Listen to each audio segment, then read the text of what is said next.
So I'm gonna finish this case today.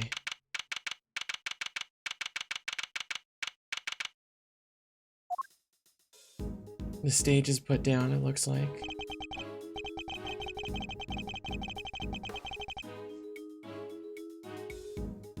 Got Eddie behind my head. Here we go again. Let's hope we can find something this time that will finally reveal the truth behind it all. Although that might be easier said than done. There's nothing left to investigate! Judge Guyvel's deduction yesterday. Yeah, the yard. Let's check the well.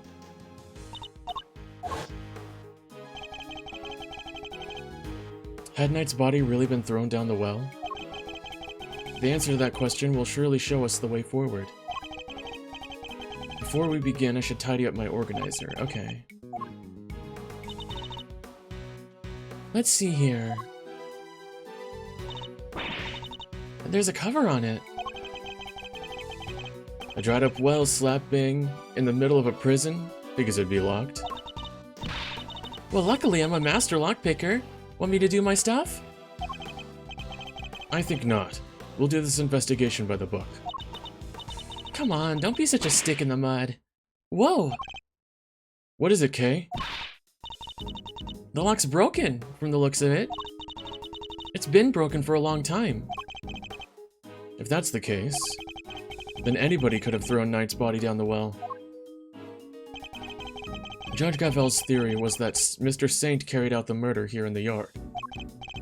And then during the performance, he threw the body down the well. What are you thinking, Malzarino? Plausible or no? Oh, why don't we see if Missile can help us out again? He'll be able to tell us if Mr. Knight's body was here, and which way it went.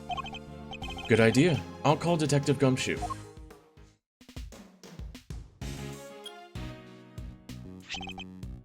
Gumshoe speaking. Detective, I need your assistance. Come to the prison yard and bring Missile with you. You bet, sir. Gumshoe's 7 secret weapons to the rescue again, huh? I'm fairly sure Missile belongs to the precinct. I'd also like you to bring one of our witnesses.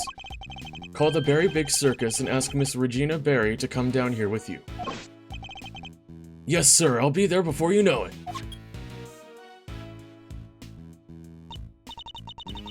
So, what shall we do while we're waiting for Gummy? How about a quick game of hide-and-go-seek?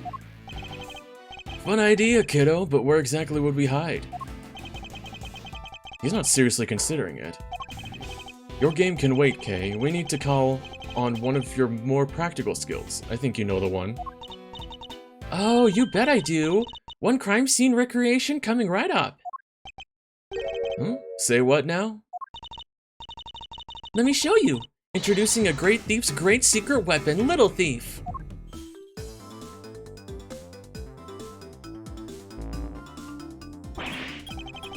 Whoa, screens appearing from the thin air?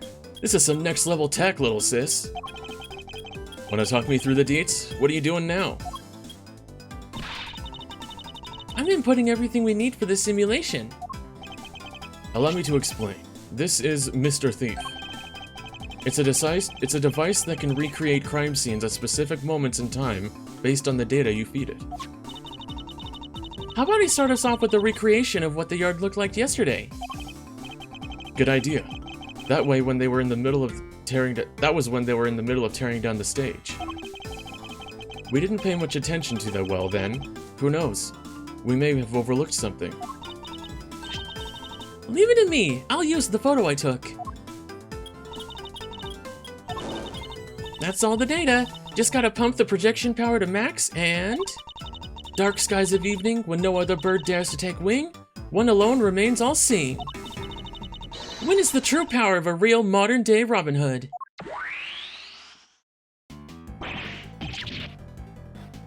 What is this? It's a recreation of how things were yesterday, modeled on the data I gave Little Thief. This gadget was a tool used by the original Yadagarsu, but they used it to plan robberies. Well, there's no harm in using it for something on the right side of the law now. Oh, but keep in mind that it can only recreate what you tell it to. I can't simulate things it doesn't have data for, and if the data itself contains mistakes, then you'll wind up with those same mistakes in the recreation too. But this particular recreation is based on Kay's photo, so we shouldn't run into any problems. That's enough preamble, shall we get started? I always like that they did this in the first game too. Don't forget, you can examine stuff in the recreation, just like in real life. Okay. These chairs must have been from the audience. Wow, I pity whoever had to put them all away. Really? Why? You've clearly never had to fold up a bunch of boring chairs before, huh? Not personally. I've told other people to do it, though. Come on, Mr. Edgeworth, you gotta roll up your sleeves and help out once in a while. Ugh, I'll consider it. Let me just re-examine everything over here, too. This pond is home to Warden Lagarde's beloved alligator. And look, those bones must be from her latest meal. I somewhat doubt an alligator can pick a carcass clean like that. You think? I got the feeling she was rather ladylike in her own way, actually. If you say so. Well, I do. I kind of have a sixth sense for these things. An interesting talent, though not one I'm particularly envious of. Now that's one impressive fence. I'm sure it could climb it if I... Please don't. It's electrified. I wonder what's on the other side.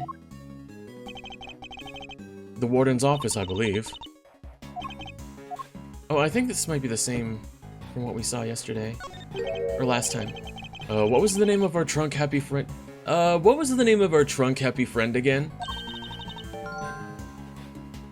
Isaiah the Asian elephant. Hey Cash, hi. Of course, how could I forget?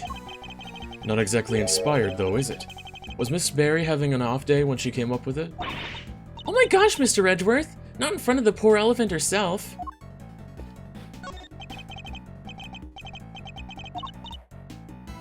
Okay, this is the same dialogue as before.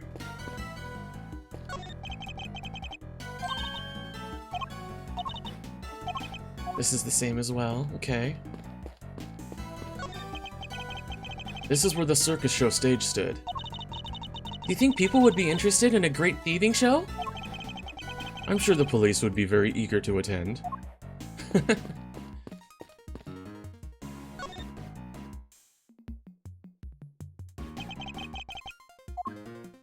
Ah, here we go. Now I can examine it properly. It's a metal weight of some kind. It looks like it weighs...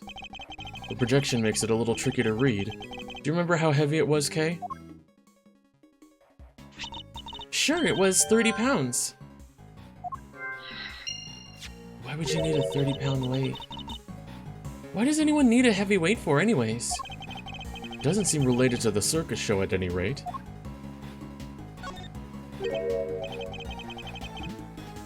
What are a bunch of pulleys doing down here? They don't seem to be well pulleys for lifting buckets. There's a sturdy-looking hemp rope lying on the ground. Kinda reminds me of the ropes we used to play tug-of-war in school. The answer is no, Kay. What? I didn't even say anything yet! No. No.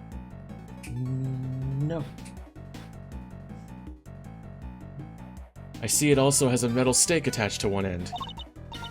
Oh yeah, it looks like something you used to put up a tent. But there was no tent, was there? In which case, what was it used for?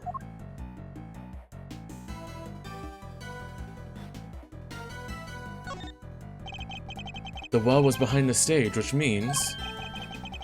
There are many people who could have thrown Knight's body down in during the show. This is looking worse and worse for Mr. Saint. So, what do you think all the stuff around the well was used for? I can't see any of the animals needing them for their part of the performance. Indeed, nothing immediately strikes me as a likely purpose. We'll have to ask Miss Berry later.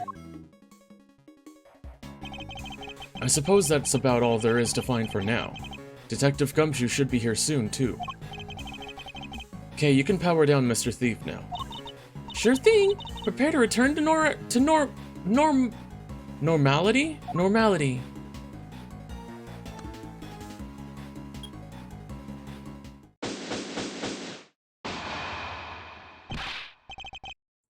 Sorry, sir, I came as quick as I could. Speak of the devil. Detective, that was indeed impressively quick. You know me, sir, never did like to keep you waiting. Thanks for coming all the way too, Regina. No problem. This seemed way more fun than rehearsals, so I ditched them for today. It's very much appreciated. Alright, Detective, let's get started with Missile. Yes, sir. Hey, Missile, over here, boy. What's the matter? Come on, boy, come on. What's wrong? Looks like he's scared of something, sir. Oh, the alligator? Alligator! Guess he's not a fan, sir. Well, I doubt he'll be much help to us like this. Any other bright ideas, Malzarino? Yes, actually. Miss Berry, would you mind lending us a hand? Oh, I'd love to! Just tell me what you need. Do you want me to teach Allie some tricks? I don't doubt she could do it, but... nothing quite like that. I'd simply like an account of what the yard looked like during the show. I like where this is going! You're thinking of using Little Thief again, am I right? If you'd be so kind.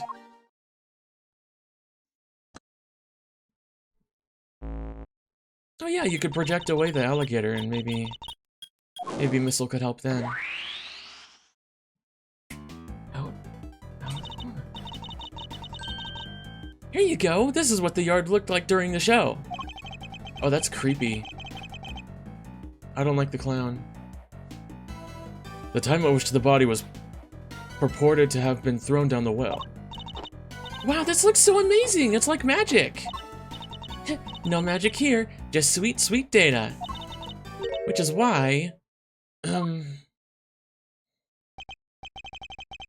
area behind the stage is missing. Yeah, Regina said she wasn't involved in getting the stage set up. So we don't have any data on what it was like back there. No data, no simulation, huh? Brutal. I'm so sorry, guys. It's all because I let Simeon do everything by himself. No, it's all my frilly associate's fault. Objection, Fender. Anyway, we've got a fresh simulation now, but we still have the other data too. I can switch back whenever you want to recreation of them taking down the stage. So we can examine the scene both during and after the show. And switch between the two. Okay.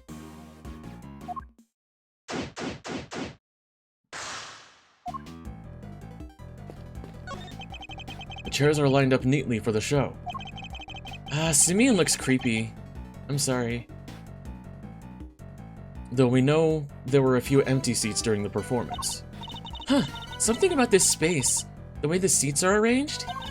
Reminds me of a karaoke contest I entered as a kid. You entered a karaoke contest? I sure did, and I came in seconds. And I came in second! Oh my gosh, I'm sorry for that slip-up. Even in the depths of night when no other bird dares to take flight, one alone soars to shine the light of righteousness on the world's plight. Tell me you didn't actually sing. Oh, it was a song, sorry. I sure did. She did well to take second place, or perhaps stole and is more apt? Or is it more that she failed to steal first place? I'm overthinking this.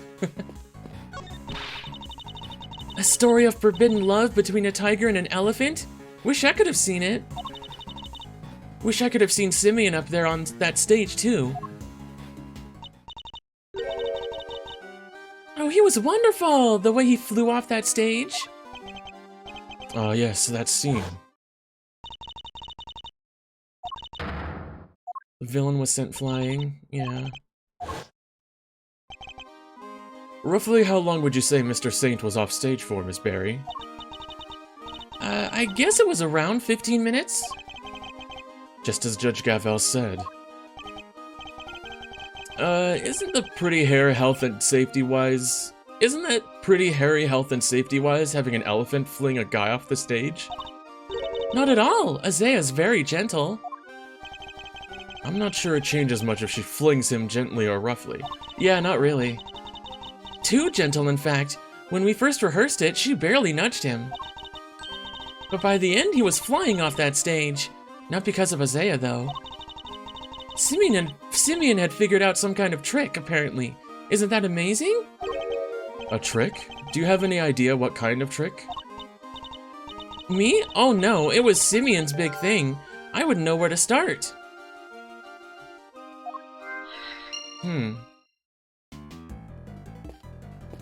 Interesting. Okay, this might be the same. Yeah, this is the same. Oh yeah, so Azaya was out of the cage. Good girl, get your toy. Get your toy. Get your toy.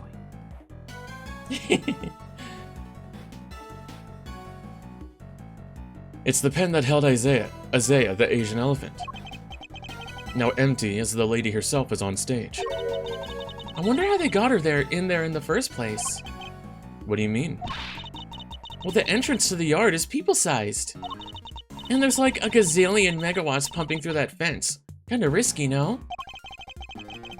Not if one turned off the electricity. Yeah, but then all the prisoners would escape. Though through an entrance blocked by an elephant, I think not. Yeah. I don't think anyone would really want to get in a fight with an elephant. This is a real puzzler, alright. I'll need to give it some more thought. Can I examine what's behind the cage? Oh, here we go. The basket was empty in the other recreation. Oh yeah, but it was definitely empty in the photo I took too. Oops, sorry. I made a mistake when I was filling you in earlier. Oh? That basket's for holding Azaya's food. On the morning show, all the apples that were in it had vanished. Poof! I totally forgot to mention it. Sorry. Disappearing apples? I should make note of this. Huh. I don't think the bear could have done anything to it. The polar bear. It's as bad as it looks, sir. Poor little guy's scared out of his skin. I'd hope to have him track that scent again, but that clearly isn't in the cards now.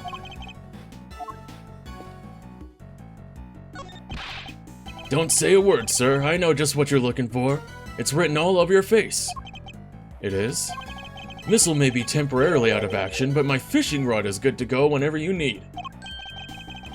The fishing rod still. Metal detector, oh thank you. I'll be sure to let you know if I need either of them, Detective. So do you come to visit the prison often, Regina? I sure do! I have so many little friends here, it's so wonderful! And they're all such sweeties, the old faces and the new. I made a new friend only yesterday. Allie is just the cutest. Cute? That awfully grown... That full-grown alligator lurking in the depths of the pond? Are you sure about that? Can't help worrying you could just walk up and then chomp, you know? Oh, don't be silly. She'd never do anything like that. Especially since she's not doing great. I heard she hasn't been herself since yesterday. Don't tell me the friggin' warden did the same trick that Connus did with his dog.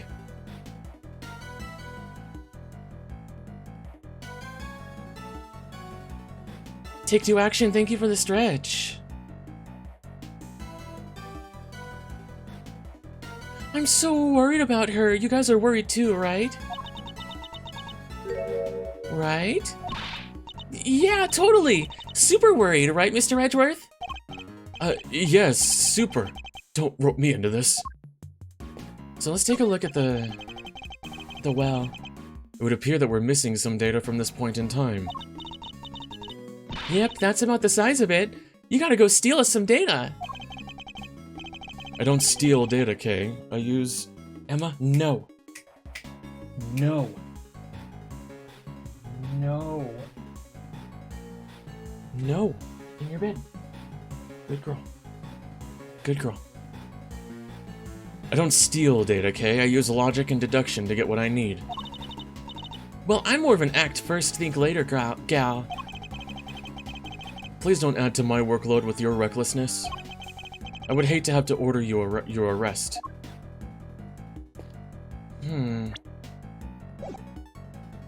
Let's see what I have here. Pulleys, rope and weight.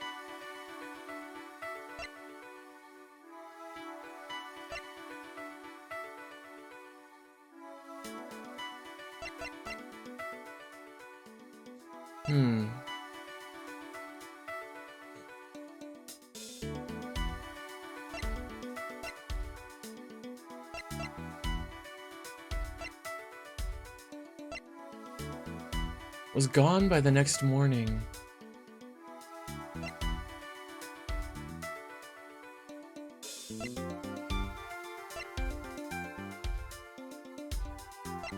Actually, I wonder, hold on. Can I use the metal detector? I can't. Oh.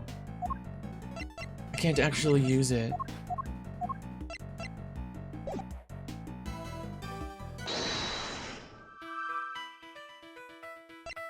A trick of some kind enabled by Isaiah.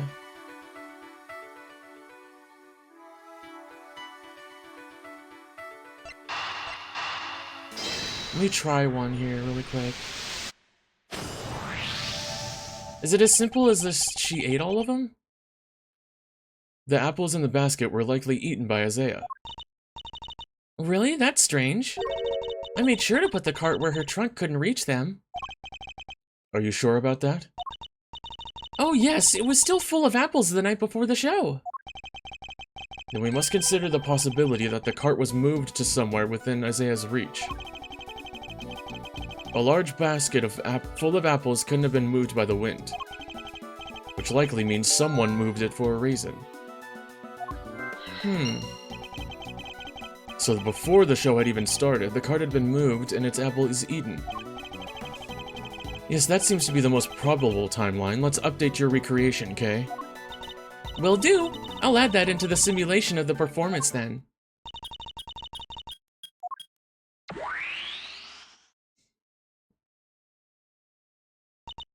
There, all done. Little wonder it smelled like animals. It was being used for the elephant. To hold Isaiah's apples, right? Yep, it was full of them the day before the show. So they vanished overnight? Oh, did you figure something out, Mr. Edgeworth? Quite possibly. Did we? Oh, okay, so we still can't do anything with the power room yet.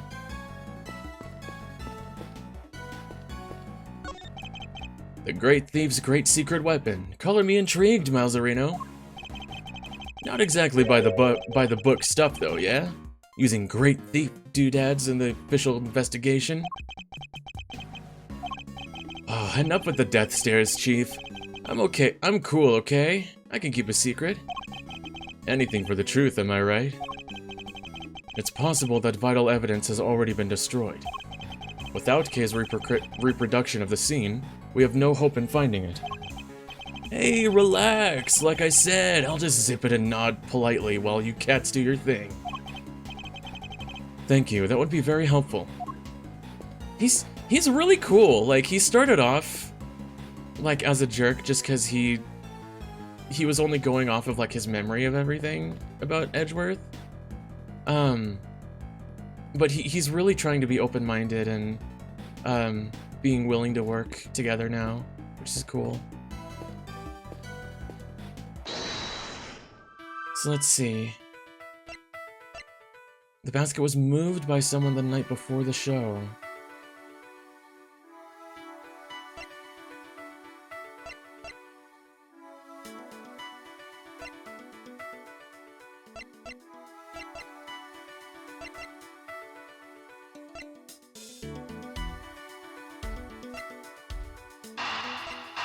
I want to see if this works.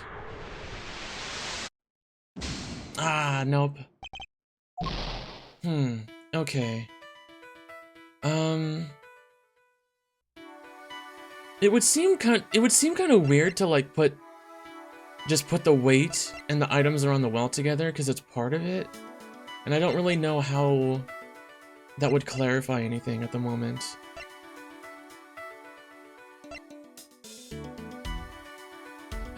Oh! Maybe Simeon set up something to where the pulley...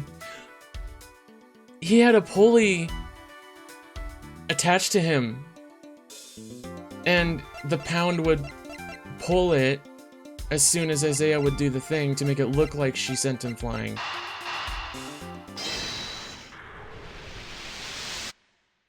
Yeah, that's cool. The trick Mr. Saint performed was for his big scene. Could it have something to do with all the items we found by the well? Kay, I'd like to have another look at the equipment around the well from yesterday. Can you have Mr. Thief bring up the recreation from when they were tearing down the stage? You got it!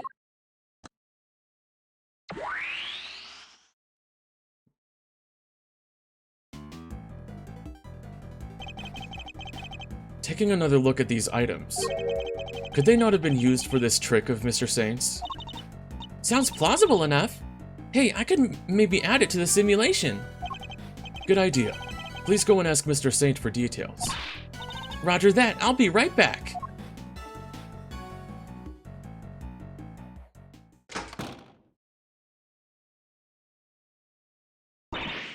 I'm back, and he told me exactly how he did it. Excellent. Well, how does it work? He said he used the pulley at the top of the well to suspend a heavy weight from a rope, and lowered that down into the well. The other end of the rope went through 2 more pulleys, and it was tied around his body, yeah. I see, so he used the downward pull of the weight to help him launch himself into the air. But how did he make sure the weight only dropped when he wanted it to? He used a stake to stop it, that's how. Miss Berry didn't seem to know anything about the trick, or the contraption he built for it. In which case, I suppose it must have been Mr. Saint himself who pulled out the stake. That's right, and to do that, he used a second length of rope. He tied it to the stake, and then when he gave it a sharp tug... The stake was released and the weight dropped down the well. It's a great trick, I have to steal it. This one has to go in the Great Thief's repertoire. It may not be quite that easy. These kinds of circus tricks can require years of practice to master. Simply stealing the idea won't be enough. Alright, practice it is then. Well, before you run away to do so, would you mind updating the simulation? Alright, then we can see how it all worked for ourselves. Okay, I'm switching back to the recreation of the performance.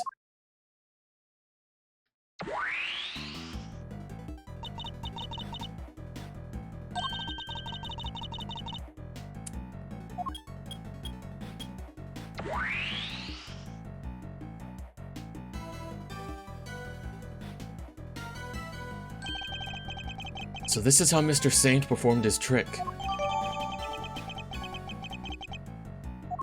Huh.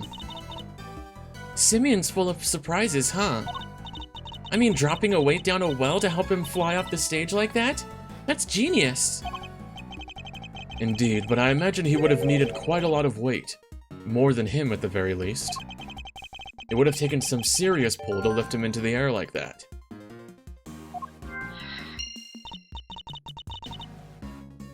And probably a ton of practice.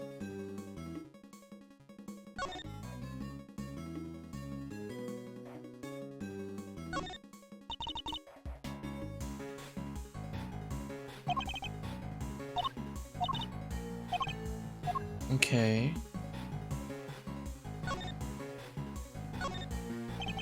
A pulley and a rope. I suppose the two do tend to go together.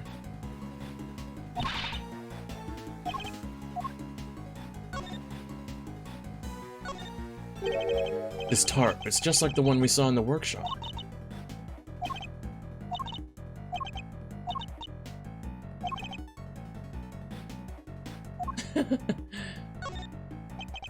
Mr. Saint used the well to construct a contraption that would send him flying from the stage. It made clever use of two ropes. Okay.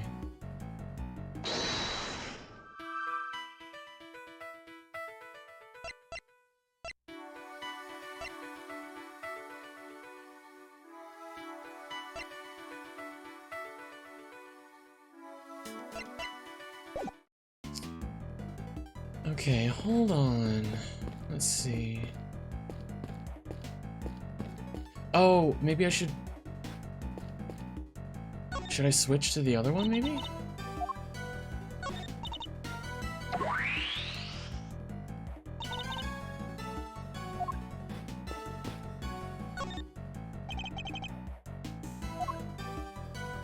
Oh, okay.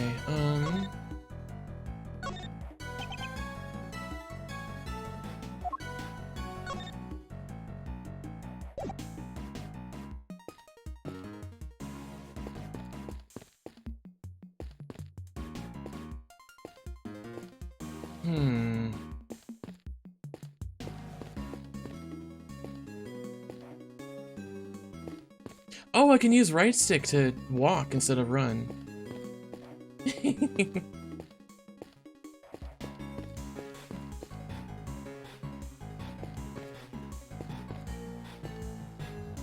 I wonder what the next one is then. Let's see.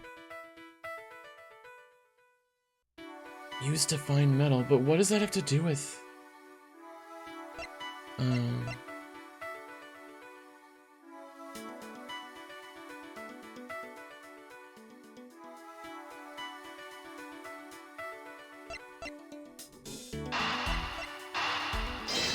It shouldn't be... Oh, okay, I guess it is that simple. Wait, doesn't this seem odd to you? No. You haven't noticed, Detective? There's something strange about the weight we found. How heavy it is. The one weight on its own wouldn't be heavy enough. A single 30-pound weight couldn't have lifted Mr. Saint off the ground. Oh yeah! In which case, could there perhaps be some weights missing? Sounds like a job. Ah, now we can use the metal detector. Maybe?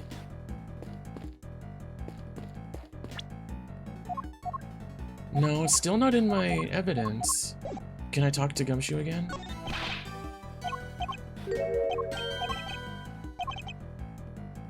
No,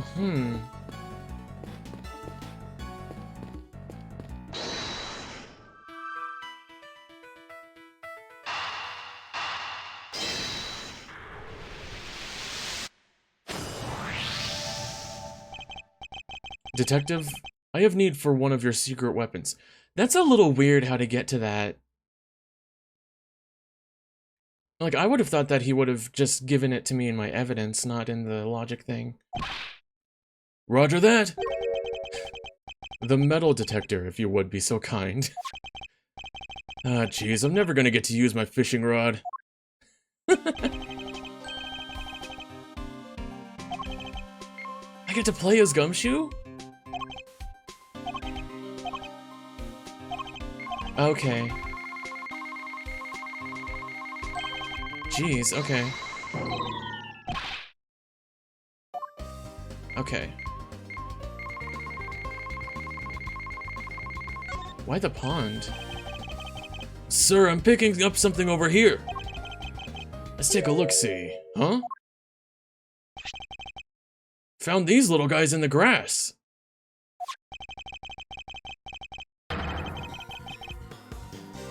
They're the same as the weight we found by the well. They must be for Mr. Saint's trick. Did someone hide these here on purpose? I can't 4 altogether, sir. So 150 pounds worth of weights. That would be more heavy. That would be more than heavy enough to send him flying. So somebody hid several of the same weights as the one by the well. But why? And why over here? Yeah, that's weird. Yeah, nice work, me.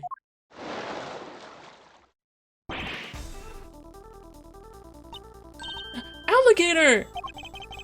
That thing nearly gave me a heart attack. Huh?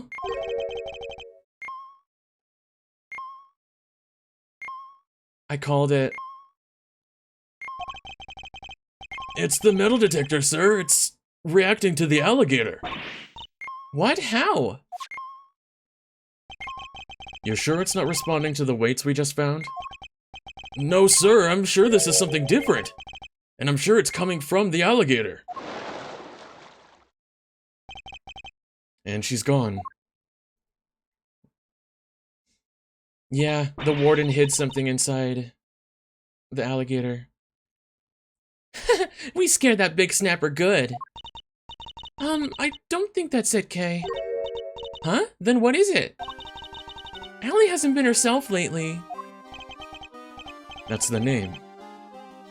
Allie, the warden's favorite pet. She wouldn't even look at the food Warden Lagarde brought her yesterday. She was acting as if, I don't know, as if maybe she'd eaten something that didn't agree with her. Oh my god, Warden, you're Maybe the metal detector was responding to whatever she ate, sir. Oh no, what if she ate one of the weights? I highly doubt that even an alligator could swallow a 30-pound lump of iron. So what did the metal detector actually pick up? Probably the real murder weapon? And why would someone hide those weights? Perhaps I missed something when I looked by the equipment by the well. Could you recreate the scene again? Coming right up!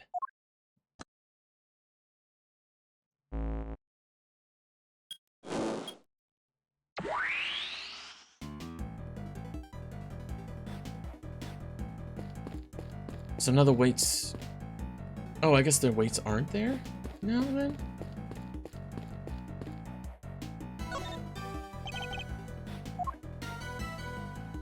Is there something Yeah, is there something we missed?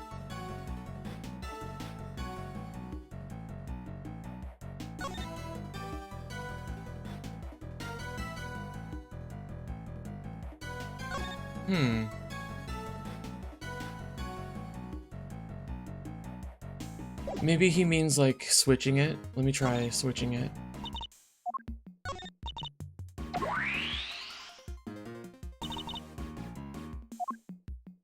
But there's still only one weight there. Ah, yeah, here we go.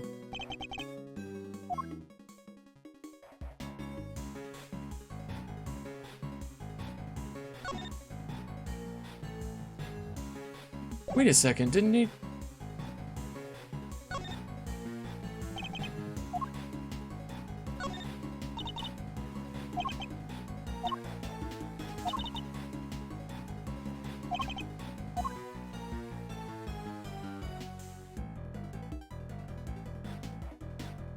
I'm a little confused because, like... Yeah, see, it's showing that I should investigate it again. But then... It still shows the check marks like we...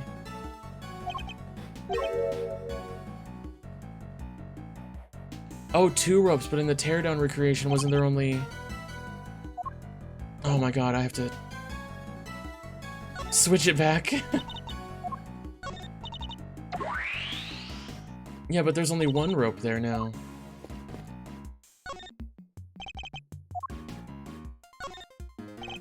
So the rope was used on Mr. Saints during the trick. A single length of rope. Just 1 piece of rope? Yeah.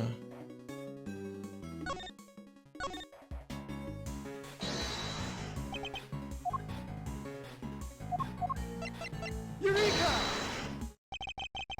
Think about the two recreations, the one during the performance and the one we're looking at right now. There's a major difference between the two. Namely, that one of the ropes is missing. Oh yeah! Mr. Saint's trick wouldn't work with only the items we see before us. So what happened? Where did the missing rope go?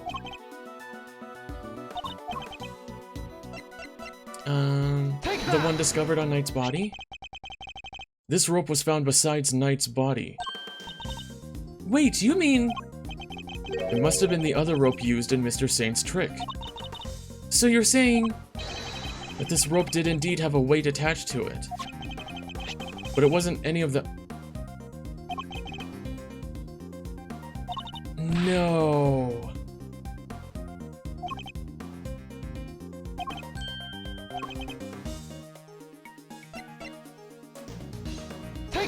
Oh, that is so gross.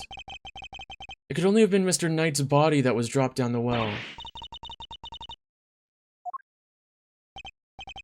Somebody first swapped out the weights used for Mr. Saint's trick. Then Mr. Saint used the contraption to make his exit from the stage. When he let the rope around the body loose... Oh... Both the rope and Knight's body fell to the bottom of the well. That rope was never used to restrain Knight. It was used to suspend his body halfway down the well. Ugh. From this we can easily see why most of the weights were hidden. So that no one would realize that they'd been replaced with the body. Who did it, though? We can then further deduce that they were hidden by the killer. Whoa there, gang. Wasn't poor old Bronco stabbed in the neck? Wouldn't there be blood everywhere? Including down the well? Oh, the killer thought of that, which is why they used the tarp. Take that! This tarp was found with the body. I think it's likely that Knight's corpse was wrapped in it. Oh, another piece of the puzzle falls into place. It's all coming together now, I love it. But all we're doing is proving that the body did go down the well. Which means we're helping to prove that Simeon was the killer. No, not quite. But what about what Judge Gabel said yesterday? Oh, but it was but if Mr. Saint truly is the killer, why would he need to go such lengths to commit this crime? That's true. Knight's body fell down the well when Mr. Saint used his contraption during the show. Therefore, it reveals nothing about where the killer actually was or what they were doing at the time. It's only designed to throw suspicion onto those who were not at the show. Yeah, I guess we did suspect Mr. Connus right away, huh? That was the killer's goal, to make us think that the crime took place during the show. In other words, they used the well contraption to construct an alibi. Miss Barry, when exactly did Mr. Saint pull his contraption together? It would have been the day before the show. The night before, actually. Yes, we started getting ready for the show around 9 p.m. And I think we finished around midnight?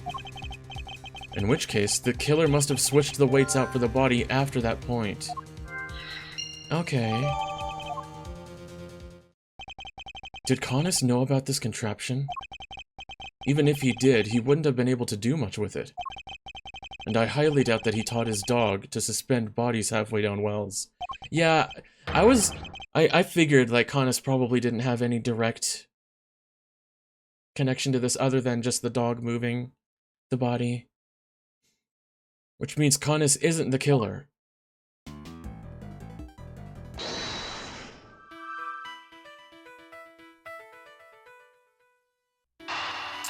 And that's why the basket was empty.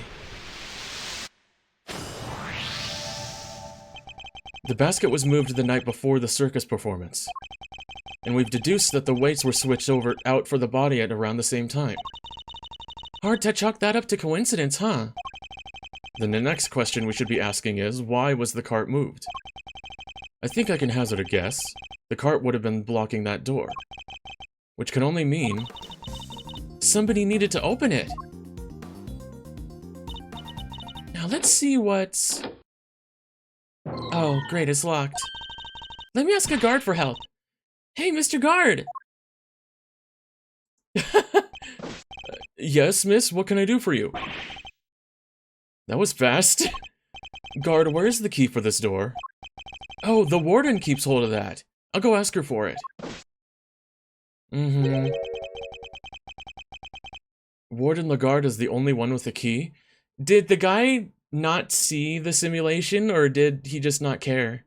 Because he just strolled up like there was nothing. Meaning if somebody did open the door, they would have had to get it from her somehow. Either she unlocked it or she had Frank unlock it. Thanks for the help. High voltage yard. Look at all these breakers. They must control the electricity for the whole prison. And that explains the cameras off, too.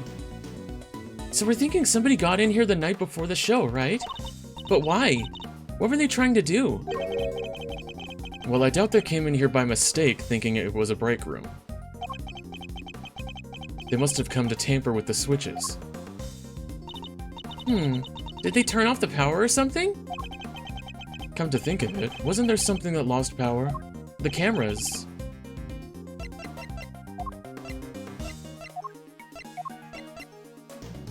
Take that! There was a 3-hour gap in the security camera footage. Oh yeah, there was! So somebody flipped the breaker it was connected to? It seems very likely. Do you think it was the killer? It's true that shutting off the cameras would have made things easier for them. It would. Which means, the killer would have to be someone who had access to the breakers. And it seems only one person has the key.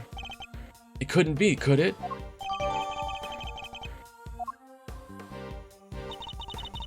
Alright, little thief, your work here is done.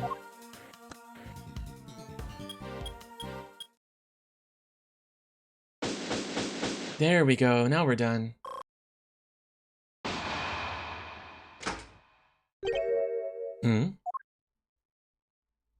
Oh goody.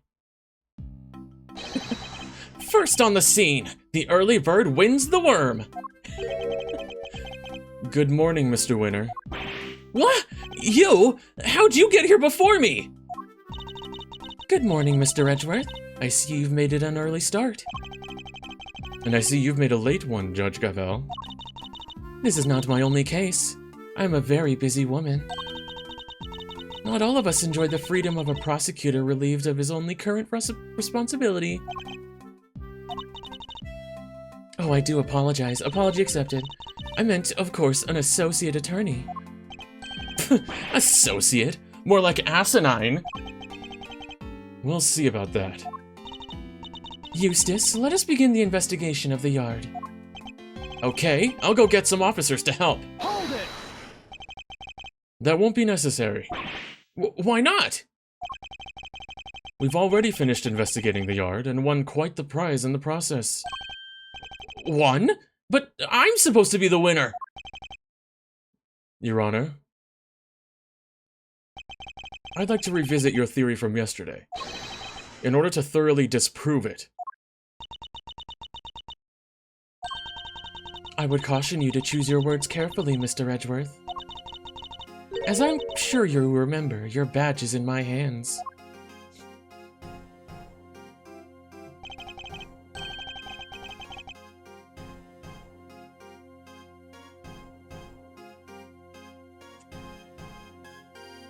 How could I forget?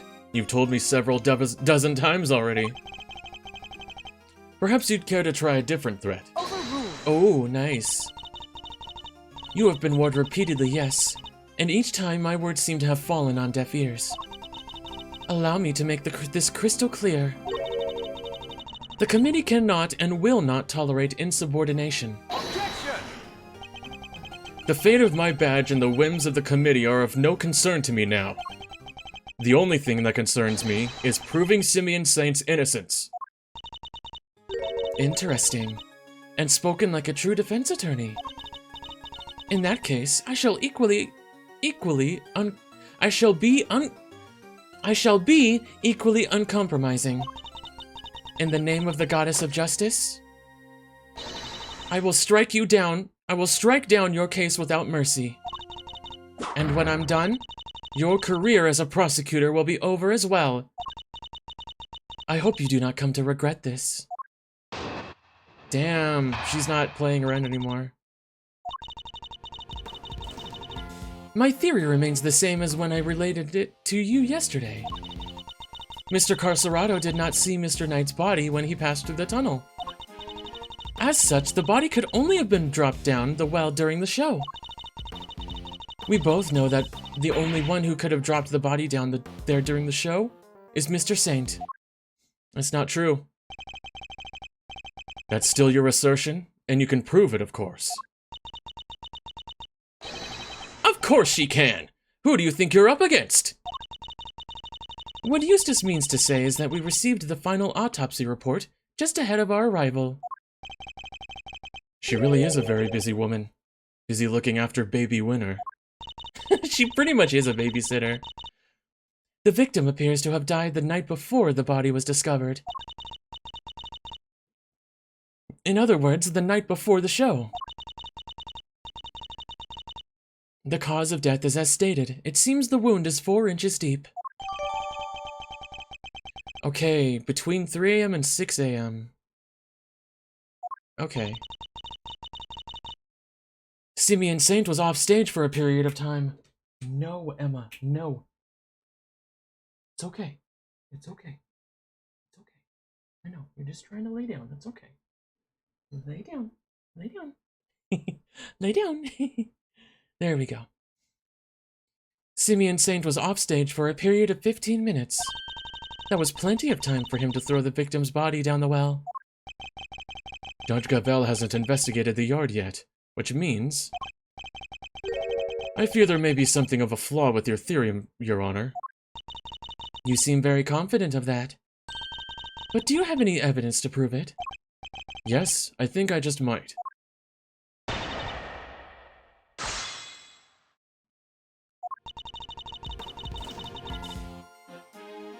Well, this is a little bit unfair, because we haven't given them the chance to look.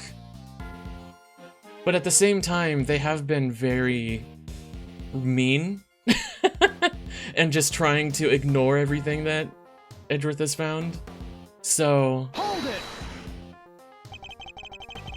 that theory belongs that theory being that Mr. Saint was the killer. You're certainly clinging to it rather stubbornly. And you are certainly clinging rather stubbornly to the idea that Mr. Saint wasn't the killer. Do you have any conclusive evidence that he wasn't? Any idea who the real killer might be? I'd like to see what evidence you yourself have first. I am an emissary of the Goddess of Justice. My words are her words. So you don't. But her words are wasted on you, I see. You would challenge me if I said the sky was blue. Is this a court or a cult? If you truly mean to refute the word of the divine, then come, show me your evidence. Oh, don't say that word around me. Hold it! Isn't it possible that Mr. Carcerado simply failed to notice the body? Assistant to the Associate Attorney? You have been through the secret passage, have you not? Whoa, how'd you know? I noticed mud on you yesterday. On that charming key in your hair, to be precise. That's incredible! You could be a great thief with eyes like that. Answer me truthfully in the name of the goddess. Would you or would you not have noticed a body, had one been present? Well, you know, I guess I would have. There you have it. Mr. Carcerado did not see a body, which means that there was no body there to see. I mean, yeah, but that doesn't mean that he didn't get back to his... He got back to his cell before the show ended. So the body could have easily been dropped just right after he went through the tunnel. Back to his cell. Hold it! Could you talk us through your reasoning on that a little more? The day before the performance, Mr. Knight borrowed the keys from Mr. Carcerado. Or more specifically, the key to his cell. Mr. Knight then used the key to leave his cell and enter Mr. Saint's cage. Mr. Saint took Knight to the yard in that cage, and that's where he killed him. The following day, There was no blood anywhere, though. The following day, Mr. Carcerado Oh, but he was in the tarp. Crawled his way through the tunnel, but there was no body there yet. Wait a second, that doesn't add up. Mr. Carcerado smelled that sweet smell. So Mr. Knight must have been in the tunnel already. Yeah, it was hanging up above him. No, his body did not pass through the tunnel until sometime after Mr. Carcerado had crawled through it. Mr. Carcerado used the tunnel right around the time the show was starting. The body was discovered just after the performance ended. From which you deduced that the body could only have been thrown down the well during the show. Yes, and who the culprit must be. And let me know. Get over in your bed. Hold it! Are you sure about that? Could nobody else have done it? I understand that Miss Berry was on stage for the entire performance. Most of the prisoners were watching the show. And those who were not have plausible alibis. What about the guards? They too were watching the show, as was the warden.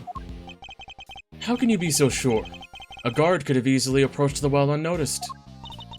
None of the guards left their posts during the show. I have checked this for myself, you know. I took statements from each and every one of them. She's thorough, I'll give her that. Are you finally ready to accept the truth that the killer could only have been Simeon Saint? Judge Cavell hasn't carried out a full investigation of the yard yet. Which means we've got the advantage for a change. I should review the evidence we gathered during our investigation. Right, so let's see. Right.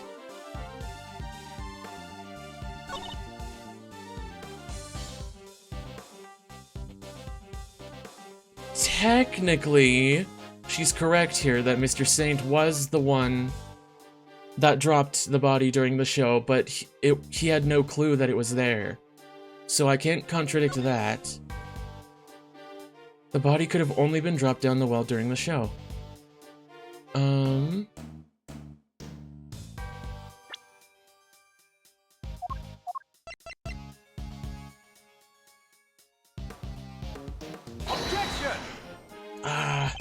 Maybe that's the wrong statement.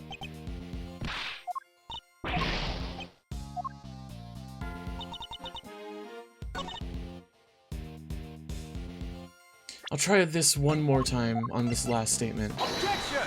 There we go, okay. Sorry, Your Honor, but there's something else you're going to have to take into account.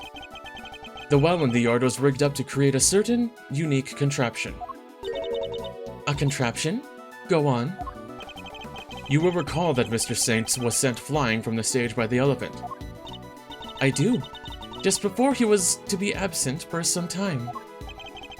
He was only able to fly through the air thanks to a weighted rope he tied around himself. Dropping the weighted end down the well allowed him to complete the trick. Objection! Wait!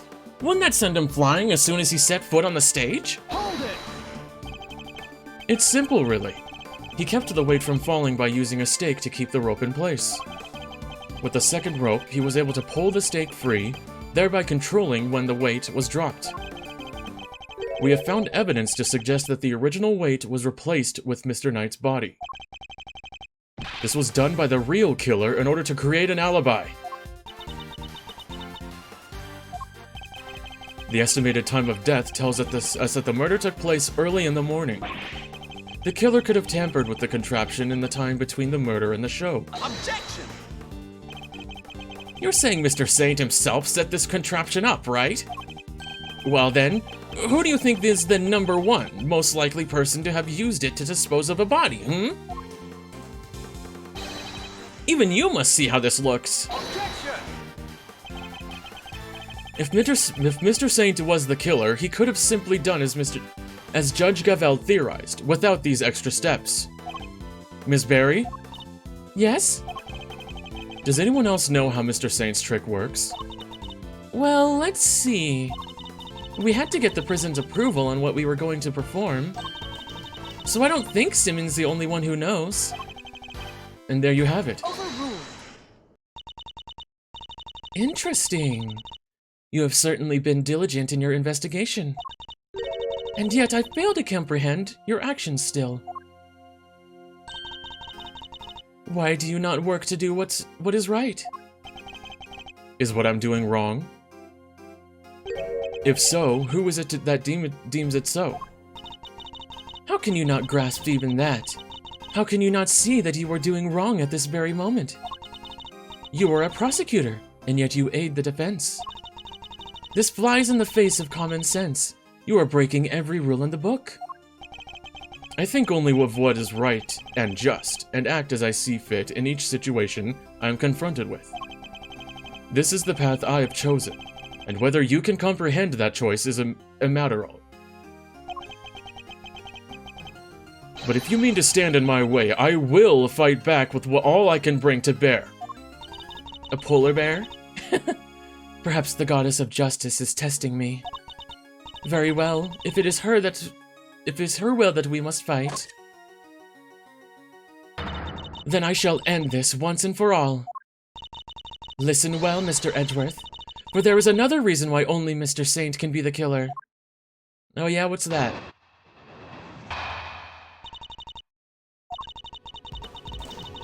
If the body was moved from the yard to the workshop, then Mr. Knight must have first been brought here to the yard from his cell.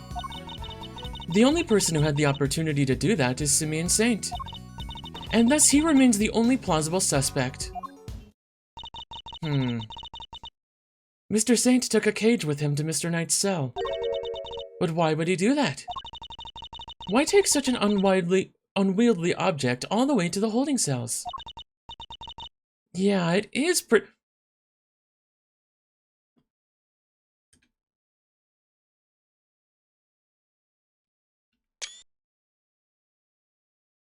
Okay.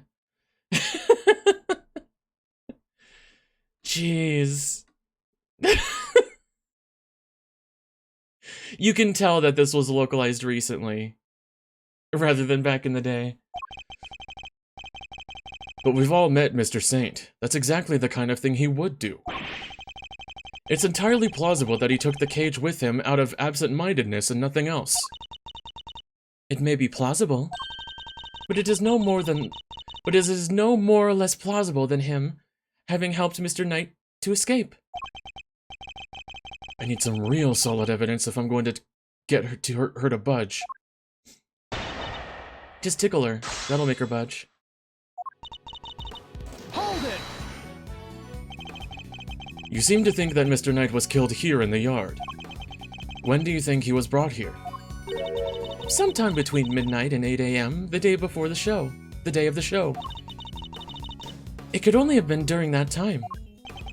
In other words, between the end of rehearsal and the start of the performance. As I was saying, if the body was moved from the yard to the workshop...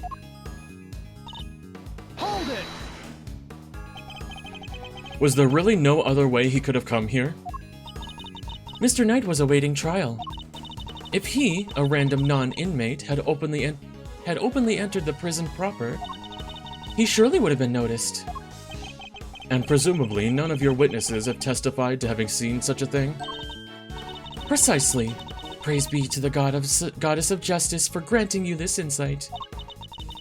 So as you will agree, I like the fact that she's kind of designed, like her outfit is slightly like religious leaning in a way. Like I could kind of see her wearing this like if she was at a church or something. So I think that actually fits really well with her being obsessed with the goddess and stuff. That's kind of cool. So as you will agree, it could only be that Mr. Knight was brought over here in secret. Hold it! You're certain nobody else had even... Slow down. You're certain nobody else had the opportunity? Need I remind you that we are in a prison? The entire facility is monitored at all times. Anything out of the ordinary would have been spotted. Nope, because the cameras were turned off. But Mr. Saint was under the same scrutiny, was he not? The warden had granted the members of the circus troupe special access. As a member of that troupe, under the supervision of Miss Berry, he is the only person who was free to wander where he willed. Objection! You don't know that. It seems you've forgotten something, Your Honor. Forget is not a word in my vocabulary, Mr. Edgeworth. Very well, then recall this fact, if you will. You claim that Mr. Saint is the only person who was free to walk around the prison. But there was a brief period of time on that day of the crime in this prison. A time when it would have been possible for anyone to move through the prison entirely unmonitored. The security camera. Take that! Mr. Saint is far from the only one who had the opportunity. Which opportunity are we talking about again? We'd previously established that the time code on the security footage was off by 3 hours. And from this, we can deduce that there must have been a power outage lasting for the length of time, during which anyone could have moved around the prison undetected. Do you mean to say that our killer intentionally created this 3-hour gap? That it was no simple camera malfunction? Is that even possible? It was completely possible to create the 3-hour gap using this. The circuit breakers, yeah. Our investigation of the yard turned up something rather interesting. A panel of breakers, one which can be used to cut off the power to the security cameras. We also learned that the door to the power room may have been opened at around the time of the murder. What? Such a shame to see one so capable fall so short of the mark. Mr. Edgeworth knows what he's doing. Then how does he explain the lock on the power room door? Oh yeah, it was kind of locked up tight. And the warden's the only one with the key. Those breakers are vital to the prison's infrastructure. So I very much doubt that anyone could have gained access to the power room's key so easily. Objection! Nope, there is one person. There is one person that's her favorite. No, but one person could have. I beg your pardon? That person. Oh, no. Yeah, it was either, her favorite prisoner or herself. That person, the killer, had easy access to it, in fact. And what's more, their position here is such that nobody would dare question them. Objection! What? There's no one like that! The breaker to the electric fence is in there! They would be questioned in an instant! There's only one person who meets these criteria. I can hardly believe it myself, but I have to follow where the logic leads. The person who had access to the power room key was... specifically the key, okay. Take that! The real culprit is...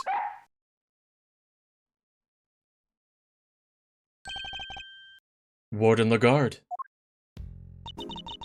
Oh, just look at you! Aren't you the cutest little poochie-woo? He's not just a pretty face. Missile has had quite the nose for sweet things. It seems he's smelling something very sweet indeed, and it's coming from you. Oh, darling, you're making me blush. I'm not even wearing perfume. Then perhaps it is the sweet stench of death. You're a regular poet, aren't you? I had no idea. But if I didn't know better, I'd almost think you were calling moi the killer. That is precisely what I'm calling you. I love how he's just so blunt. Like, he does not sugarcoat anything at all, ever. I love Edgeworth. What? Warden Lagarde is the killer? Mr. Edgeworth, do you realize what you're saying? Such a naughty boy. How could he suspect me, I'm the one in charge around here. It's like we're in a murder mystery, aren't we? And equally far-fetched. This is preposterous. Hold it! Sadly, it is not, although I can hardly believe it myself. But this is where the evidence points, and we must trust in the evidence. This piece of evidence proves that Warden Lagarde is the killer. A sweet scent, right? Take that! Your scent betrays you, Warden. And here is your accuser. I'm gonna screenshot that. That's really funny. Just out of context, here's your accuser, an angry dog. The police dog? We had him track a sweet scent that was lingering around Knight's body, back when it was first found. He now appears to be smelling that same scent, and it's coming from you! Oh, darling, you're priceless, really you are. Your evidence is a whiff of suspicion. Verity, dear, do put him in his place. Oh, she's now suspicious too. It seems Judge Gavel may have reached a similar conclusion to myself. You believe this is to be no more coincidence, Mr. Edgeworth? I do. After all, she had the key, and the scent found lingering on the body is hers as well. Were it just one or the other, we might be able to brush it off as coincidence. However... Indeed. Then it seems a conclusion approaches. Perhaps we should hear what the warden has to say for herself. Oh shit! We should. And when we have, this case will finally be at an end. You all being simply awful! Stop looking at me like that! Me, the killer? How could I possibly do such a thing? Here we go. I didn't do it. Yeah, classic. Verity told me everything she knows about the case, sweetie. The victim died in his cell, so by your logic, I would have had to have killed him there. But how am I supposed to have moved the body? Especially as I never went into the prison. I was too busy with work, you see. I was cooped up in my office until right before the show began. Check if you like. You won't find a record anywhere of me having entered or left the prison proper. So you had an accomplice then? I haven't the first idea what harebrained theories you little scamps have cooked up. But I'm innocent. There's simply no way I could be the killer. Give me a break! Missile doesn't lie! Don't make it hard on everyone to just come clean! Oh dear, I'm afraid you are the one making things difficult. As I said, I never went into the prison. Frank is her accomplice. If you think I'm lying, go check the records.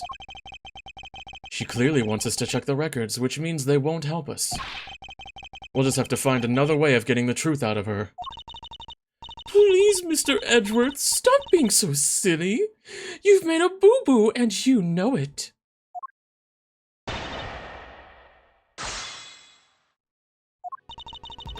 Hold it! Judge Gavel told you everything? Are you close?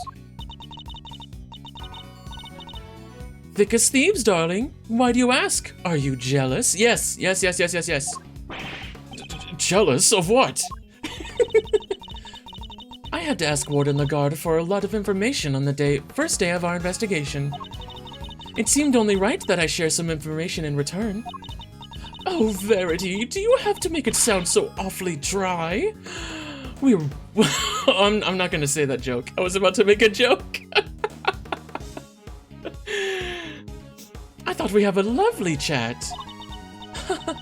I simply shared the truth in our conversation. It was the least I could do. I'm not sure what's going on, but these two, they're terrifyingly formidable together. Hold it! The murder took place in his cell. You seem very happy to accept that. And why shouldn't I be? It seems the most likely place for it to have happened without drawing attention. You said nobody but yourself and who you call to your office are allowed in your office. So that's way more of a safe space to do your crime than his cell. And besides, they found Knight's body and his blood in his cell. Yes, but that was from being struck by Mr. Carcerado. Though I needn't tell her that, I suppose. I take it there's also been no testimony to the contrary. What does it matter? Knight being killed in his cell doesn't go against any of the facts anyway. Yes, it does. There wasn't enough blood. Hold it! Do you have any evidence that you didn't enter the prison? Please, darling, let me finish. Oh, okay. So you were in your office the whole time, and you didn't notice anything unusual? No, I can't say that I did. And you didn't notice anything missing? I must confess, I'm a rather messy girl. And a forgetful one at that. I put something down and it's lost forever. It's a curse, darling, a curse. I even lost some important evidence recently. It was gone. Poof, just like that. What? And she still has a job?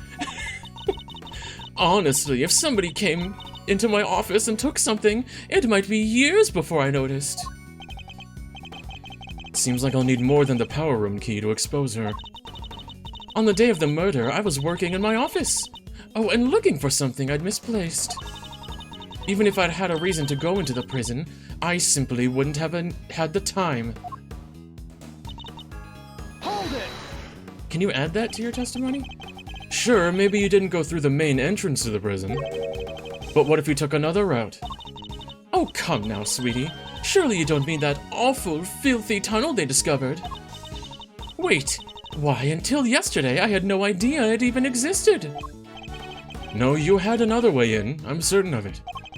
A route that didn't require going through the main entrance or the tunnel. It's literally right behind me, bitch.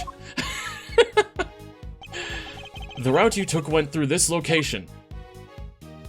Take that! Through the fence?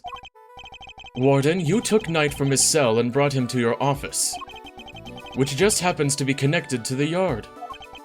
If you had a way through the fence, then you would have been able to circumvent both the entrance and the tunnel.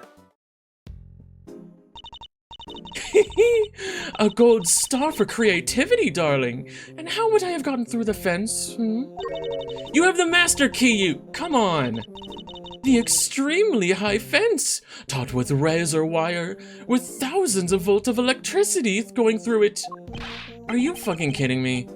Yeah, how's she supposed to have gotten through that, The fence's electricity supply can be cut off from the power room. And only you had the key, Warden. No one but you could have done it. Utterly ridiculous. The power room is on the prison side of the yard. Warden the guard was on the detention center side. How would she even have reached the power room? Accomplice! Exactly, Verity, darling. Well, clever puss, you've dug yourself a real hole now. If there is no record of Warden the guard having entered the prison proper, then the idea that she could have shut off the fence by using the breaker is out of the question. But there must be some way she could have done it. Take a deep breath, big guy. Lose your cool and you've lost everything. But if I don't find a solution, she might still wriggle out of this. Hey, I said take a deep breath, not freak out and completely lose your cool. There's nothing to be gained by banging your head against the same wall, yeah? No matter how you look at it, Warden the guard couldn't have done it alone.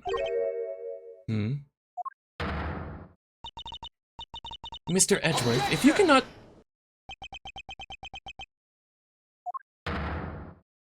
You aren't doing yourselves any favor by obstructing the justice with your silence. That it was a reflexive objection. But now that I've yelled it, if I don't come up with an answer, it's all over.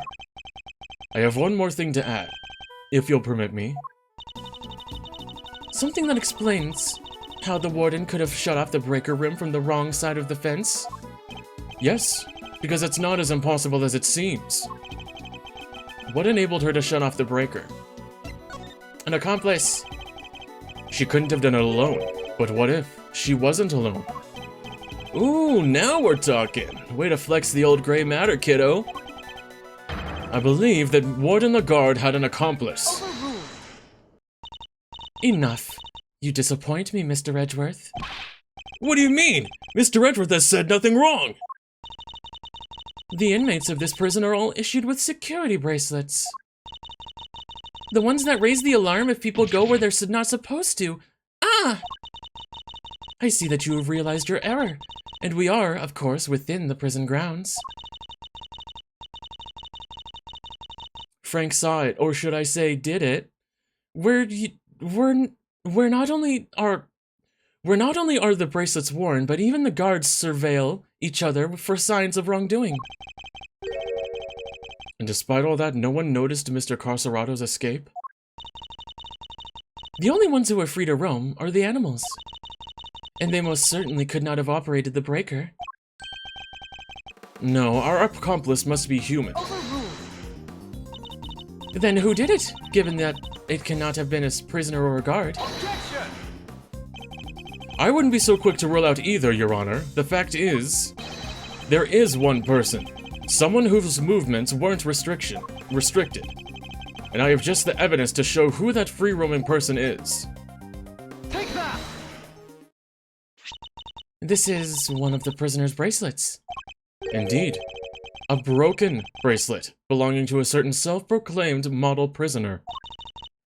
What do you mean? And who is this prisoner?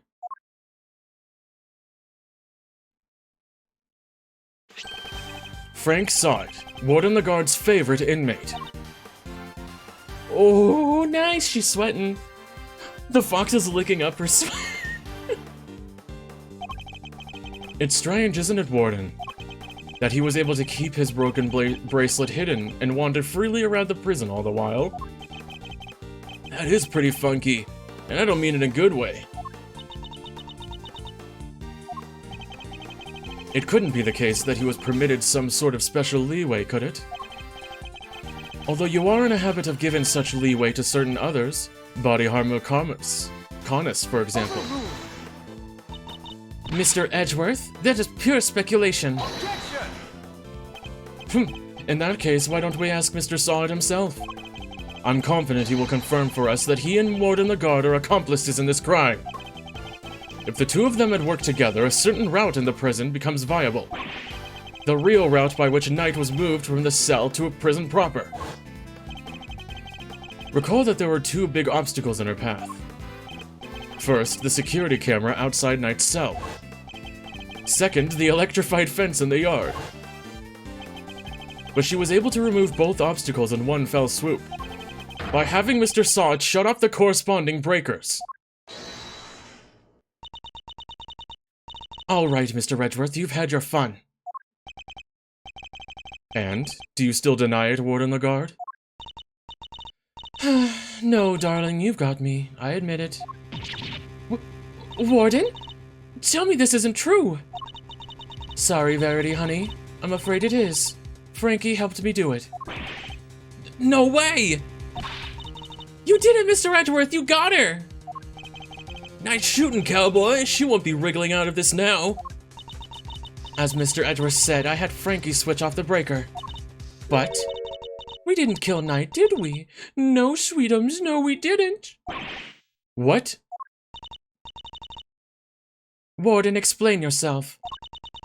Oh, Verity dear, I doubt your precious goddess will want to hear my excuses now.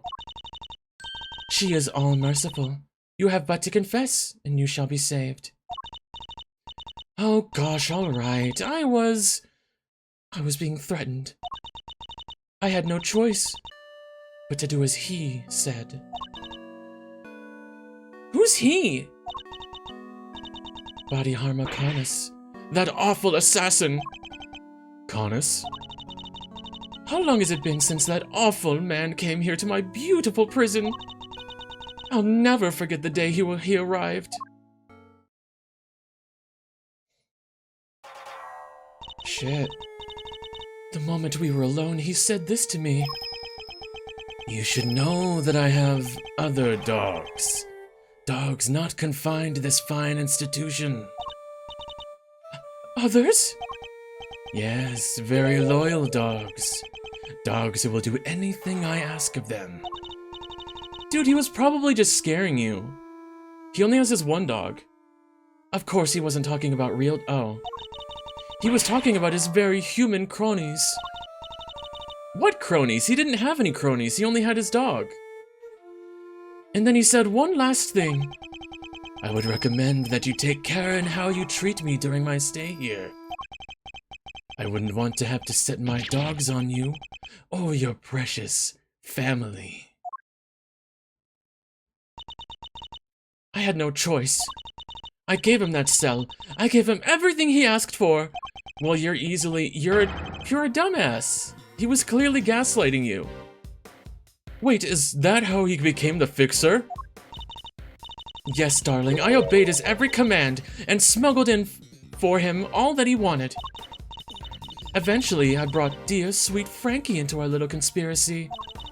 He agreed right away, of course, because I made things easier for him, too. So you were smuggling in contraband? How exactly? Once a week, late at night, Frankie would shut off the breakers. Emma, drop it. You silly thing. You dropped it. You drop it. Good girl. Good girl. That allowed me to go from my office into the yard without being seen by the cameras. Then I simply dropped the packages down the well on the prison side and went back through the fence. Each one of them spritzed with a little of my perfume. So that's what the sweet smell was. Yes, it was a signal for Conus's dog. You sprayed Knight's body with it?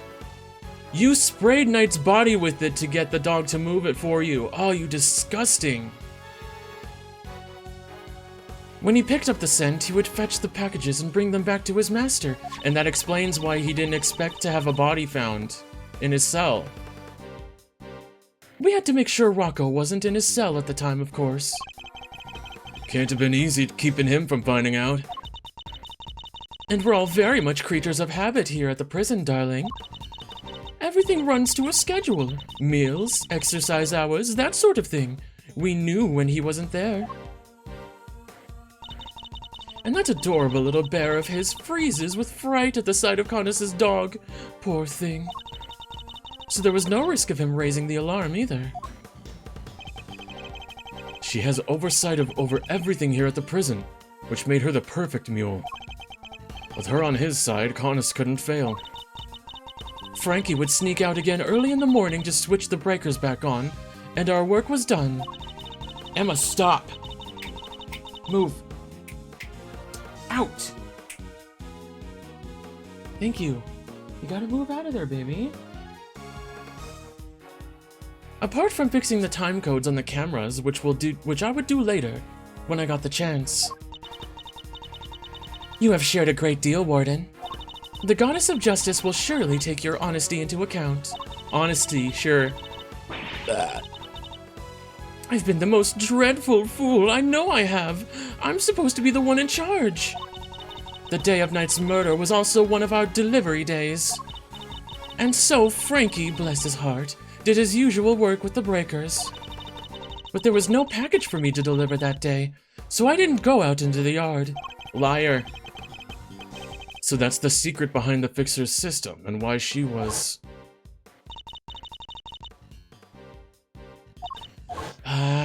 She's overly paranoid, so she probably assumed that Knight was an accomplice of his.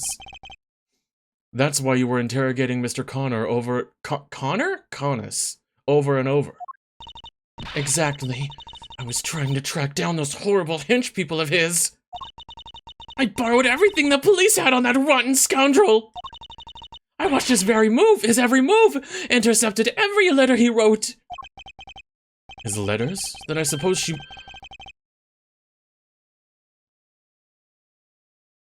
She mistook Knight's correspondence chess as like a...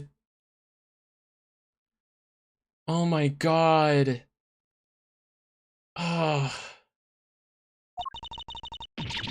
But no matter what I did, I couldn't turn up any clues as to who his underlings were. Living in fear like this, it's... Oh, you just can't comprehend it. As you have just heard yourself, Mr. Edgeworth, the words of Warden Lagarde's confessions have cleansed her of all suspicion. No, it hasn't. Surely there is no need to hound her any longer. Has she really been cleared of all suspicion, though? Or is there more about her to uncover? I'm sorry, Your Honor, but this conversation isn't over yet. And I think the Goddess of Justice would agree. So you mean to make her suffer even more than she already has? Unfortunately, her suffering under Mr. Connus does nothing to prove her innocence in Knight's murder. She admitted herself that she knew of and even facilitated that so-called fixer's delivery route. I believe she used that same route to move Knight's body. And where is your evidence, Mr. Edgeworth? It's in the fact that the sweet smell on Knight's body is the exact same scent Mr. Lagarde... Warden... Oh my gosh, why do I keep saying Mr.? Warden Lagarde uses to signal the delivery. What do you make of that? Well, that's because... we've done it so many times by now that the whole well probably smells of it. Some of it must have rubbed off on his body. That does match the statement that Mr. Carcerado provided. The smell. Yeah, always smelled kinda nice down there. I don't know, smelled sorta like dessert, I guess. His words would seem to suggest that the smell had permeated the well. You've been rendered speechless, I see. Then I hereby move to adjourn this session of the court. No, what do we do, Mr. Edgeworth? What can I do? Is this as far as we go? Finally! So we're actually done? Yes, Eustace, it seems we are. Nope, not yet. By the power vested in me, this court is adjourned.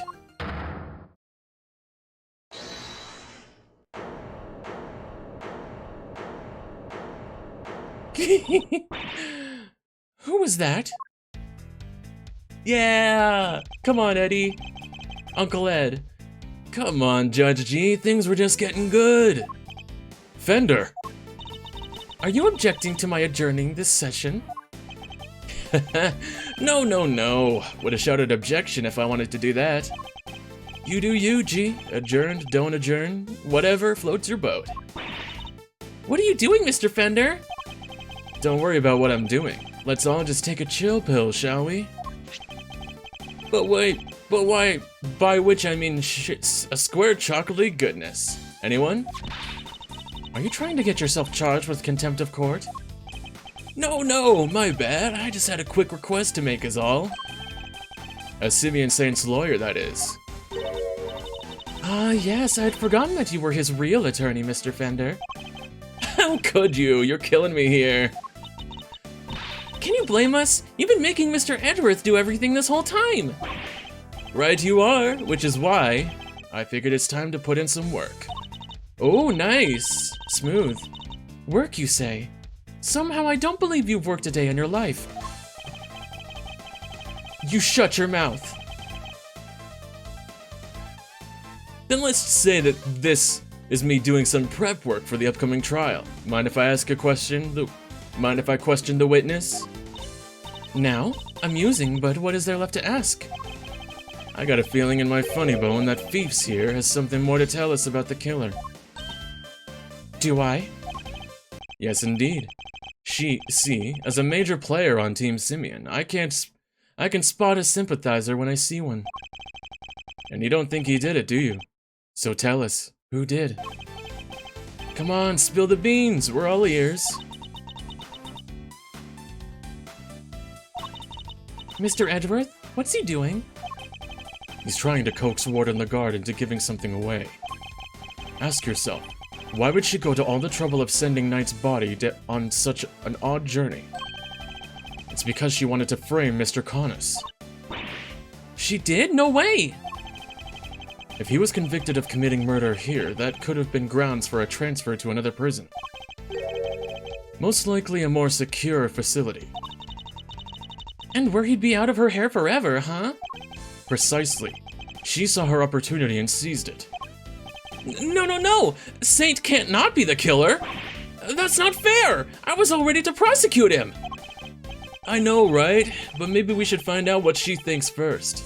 Don't want to get the wrong guy, yeah? Nice! Now Mr. Winner has to go along with it too!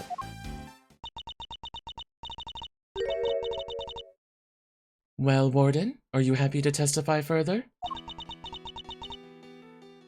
Of course! How could I refuse this silver-tongued devil? Eddie Kittens, you have such a way with words. Just doing my job, thief. Besides, one can't tell the truth without telling the whole truth, can one? I'm simply dying to tell all verity, darling. Do say you'll let me. As you wish. Court is unadjourned. I can't believe you pulled that off, Mr. Fender. Whew. Me either. Thank you for the timely intervention. Hey, it's the least I could do. Kay's not wrong. I've been leaning on you hard. And besides, the defense never rests, am I right? Simeon's depending on us. Sadly, I think I just about exhausted my reserves of cool lawyer chat there. And we can't foul this up now. Which means you're up to the bat, Mr. McSmiles. Show him that never rest spirit. I shall. And he actually smiled. That's awesome. Fabulous. Then let's get started. Alright, is this the last one? I think. It might be. My truth. Okay. I really don't think anyone could have done it but that dreadful man, Connus. There's no telling what went on behind him and the victim. Perhaps he simply took a disliking to him. He's certainly the type. So she's trying to take advantage of the fact that she found that they were doing correspondent chess through mail. But whatever the sordid details, it was him. He stabbed that poor man to death. And then he had his dog dispose of the body. That simply has to be what happened. The victim, Mr. Knight, was it? I did him the most terrible disservice. Yes, you killed him. I suppose you could put it that way. If I weren't such a sorry excuse for a warden, this would never have happened. And that's why I have to come clean about this terrible mess. Warden the Guard, as ever, your honesty is truly your credit. I am certain Mr. Knight is looking down and weeping tears of gratitude. Oh, You've clearly never met Mr. Knight. Yeah, like, no, first of all, he wouldn't actually do that. Second of all, that's just wrong. Hold it! You seem very confident in your assertion. Why is that? Because all the other children in my little home are absolute sweethearts. They have faith in themselves and in one another. They have faith in the guards, in me. And they work hard every day to better themselves. None of them would dare commit murder. That's a very touching reason indeed, and I don't believe a word of it. Yeah, why are they in prison then? But Connus? Oh, he's rotten to the core. He's the only one who would do something like that. Hold it! Knight was being kept in a holding cell while Mr. Connus was in the prison proper. What could possibly have happened between them when they were at opposite ends of the facility? Prisons aren't as big as they seem, you know. And all kinds of awful things can happen. But Knight only arrived 2 days before he was murdered. I can't imagine anything significant happening in that short space of time. Then you don't know Connus, my dear. He'd find a way, I'm sure of it. Hold it! How could he take a disliking to someone all the way over in the holding cells? Oh, I'm just plucking possibilities out of thin air, darling. Oh, you're just bullshitting us, okay. As I said, there's no telling what really went on between them. You got super paranoid when you saw his letter to Connus. You're so awfully serious, aren't you? Not that I mind, of course. Why is she looking at me like that? So noble, so dashing in that marvelous suit, so clever! I can feel myself becoming your biggest fan, darling. I really can. Stay with me, Mr. Edgeworth. I wasn't prepared for that mental onslaught. Oh no, is she turning into Old Bag? Hold it! What more can you tell us about those sordid details? Well, we all know what Connus once did for a living. I doubt the killing part gave him much trouble. Especially as the victim was already injured. His neck, I think. Couldn't turn his head to the right. Poor dear. That's what they told me when they brought him in, anyway. They must make some sort of report for the warden when the prisoners are admitted. You seem keen for us to think you didn't know much about Knight. That's because I didn't, sweetie. And the victim was simply a fun target to that monster, nothing more. I expect Connus used the chisel that was hidden in that chess set, don't you? Awfully grisly business. Just imagine, a chisel, a pocket chisel would not make 4 inches deep of a wound. It has to be something else that was the murder weapon. Just imagine, the man probably didn't even have time to cry out. I see. Thank you for your thoughts. They were very helpful. Actually, I'd like to hear more about them, in a little more detail if you don't mind. Oh, Mr. Edgeworth, you're making me blush! I could chat with you all day! Oh, don't look so nervous, darling. I'm only teasing. Of course we can talk about them some more. I expect Connus used the chisel that was hidden in that chess set, don't you? Hold it! How do you know it was hidden in the chess set? And which chess set would that be, precisely? Why, the one the victim brought in, sweetie.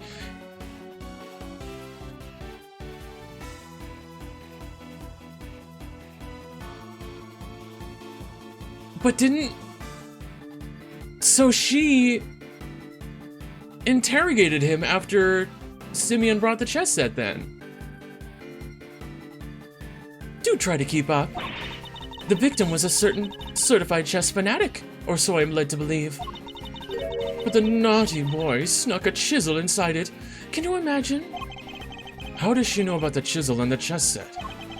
Only a few people were supposed to know about that. After all, we only learned about it thanks to certain deductions we made. So, how did she find out? Of course, in the hands of a killer like Connus, even a chisel could serve as a deadly weapon. Hold it! You seem to have very strong feelings about Mr. Connus. Well, of course I do. I told you what he said to me, and what an absolute menace he was to interrogate. He could slither out of anything, the snake! He sounds as tough as a rock. And that infuriating self-satisfied look on his face when they took him back to his cell. Ah, my blood boils just thinking about it! I certainly don't blame her on that count. Hold it! Surely you're not suggesting that the dog threw the body down the well? I told you already, darling. Connus has more dogs than that beastly creature. Remember, he has pets on the outside, too. You mean he brought someone in from outside the prison to help him commit the crime? Of course not, silly. How would they have made it through the security? But he's the so-called fixer, no? Exercise that fabulous brain of yours a little. How hard would it be for him to recruit a dog on the inside? Or even plant one? Aha, yeah. Yep. She, because of her overly paranoidness, just assumed that Knight was an accomplice to him because of their chess playing. Interesting. And does this dog have a name? Well, if I knew that, my life would be much easier now, wouldn't it? Anyway, it was just a little thought. You can ponder it in your own sweet time, darling. She's a slippery one. I'm not going to be able to catch her with this line of questioning, it seems. Warden Lagarde's testimony is a little more than a house of cards. I just need to push her on the right statement to bring it all tumbling down. Okay, I think it's the new one. Use the chisel that was hidden in the chess set. Yeah, Knight hid a chisel in here to prevent it from being found by the prison staff? was brought by... It wasn't brought by him directly, it was brought by, Simeon. Warden the Guard, you strike me as being more careful than the image you project suggests. Oh, Mr. Edgeworth, please, call me Fifi, or Sweetie Pie if you prefer.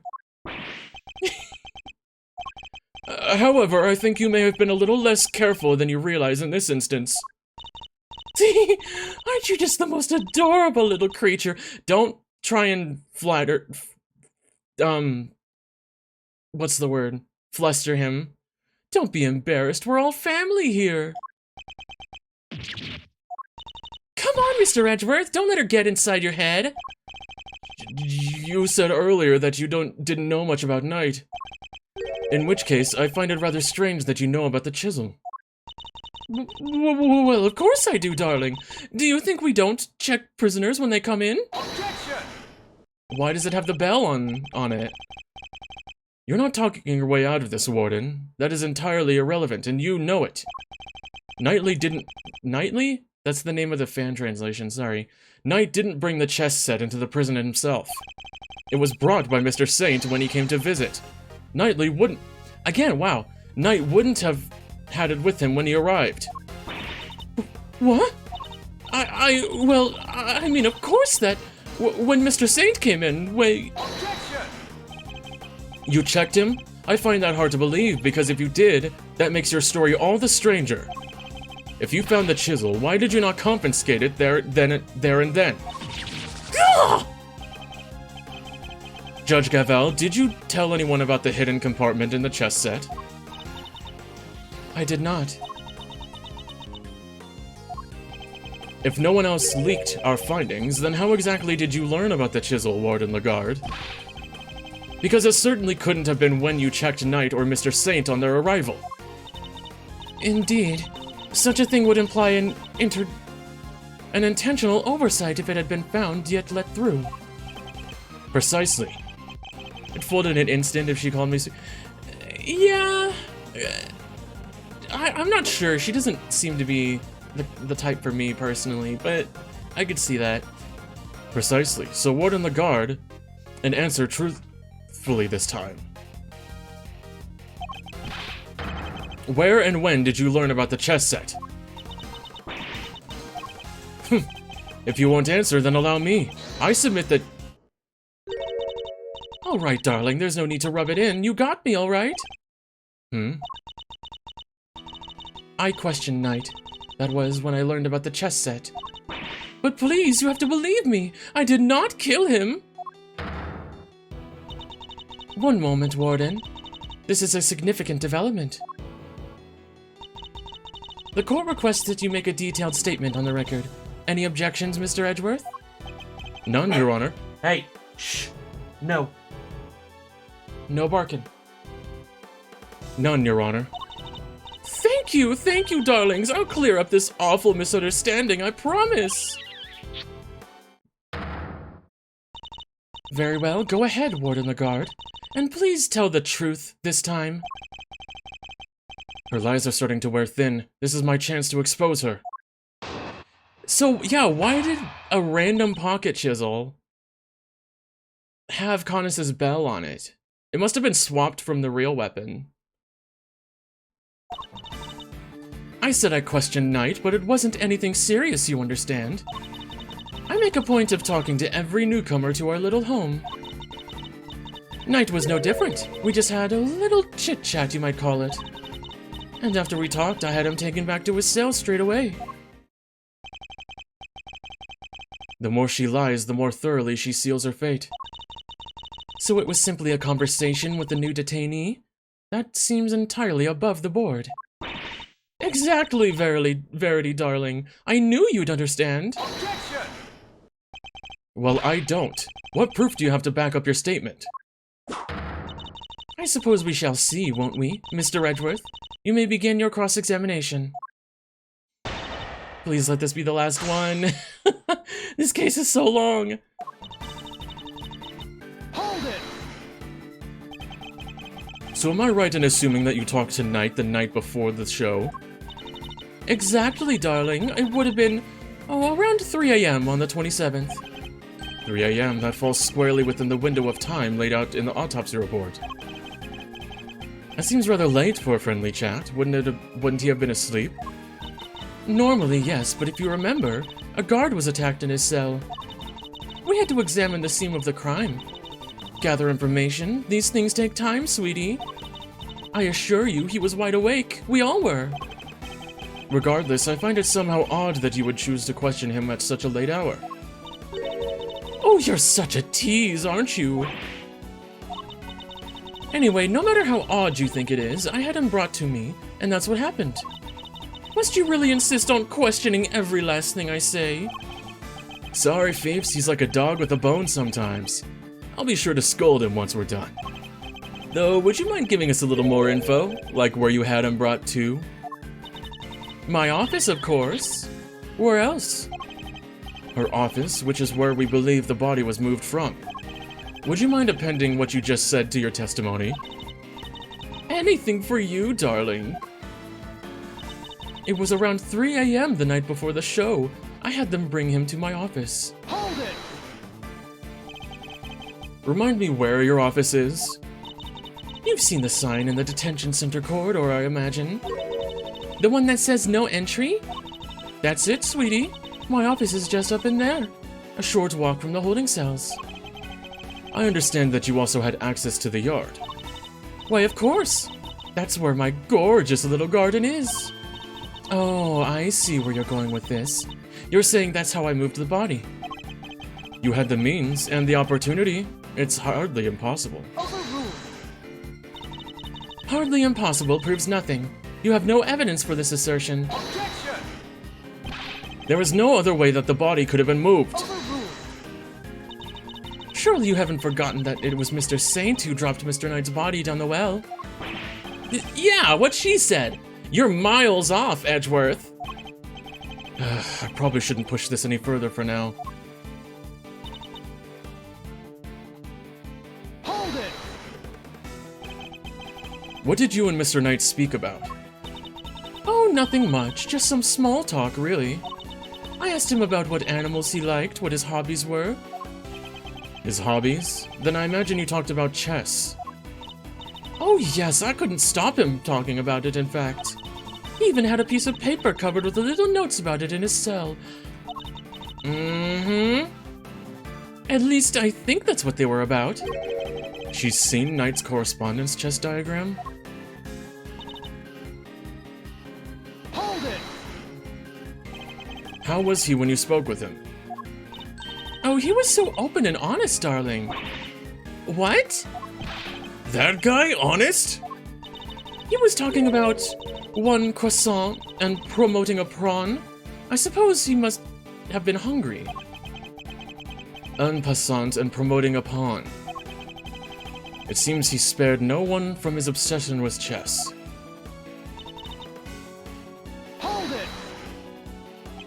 If he really had gone back to his cell, he would still be alive today.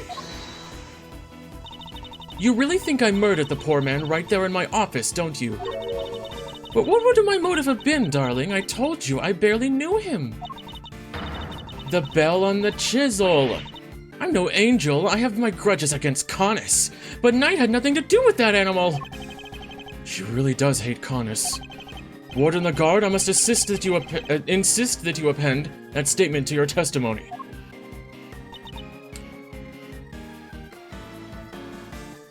Hold it! You say that you bear a grudge against only Mr. Canis, is that correct? No, I despise him, coming into my prison, thinking he can do whatever he wants. But he won't get away with it. I'll chip his wicked wings, if that's the last thing I do. Oh! And that awful dog of his, it's a menace! Completely unappended the peace and quiet of my home. She even hates his dog. It seems at first glance that she didn't have much of a motive to kill Knight. But she hates Canis so much that she probably hates anyone who has anything to do with him.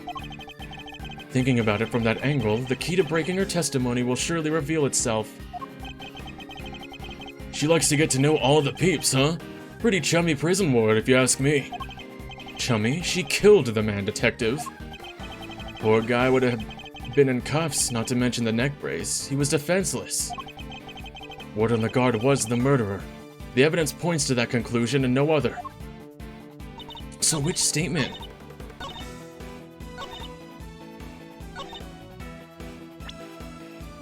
I'm gonna present the chisel. Objection! Oh, no? Okay. Not the chisel, but...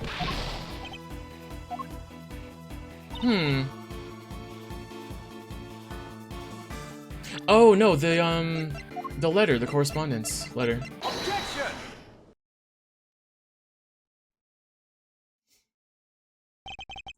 Judge Godvel, I'd like you to look at this. Notes about a game of chess? What is the significance of this, Mr. Edgeworth? It was found in Knight's cell. Which is exactly where you said you saw it too, Warden Lagarde.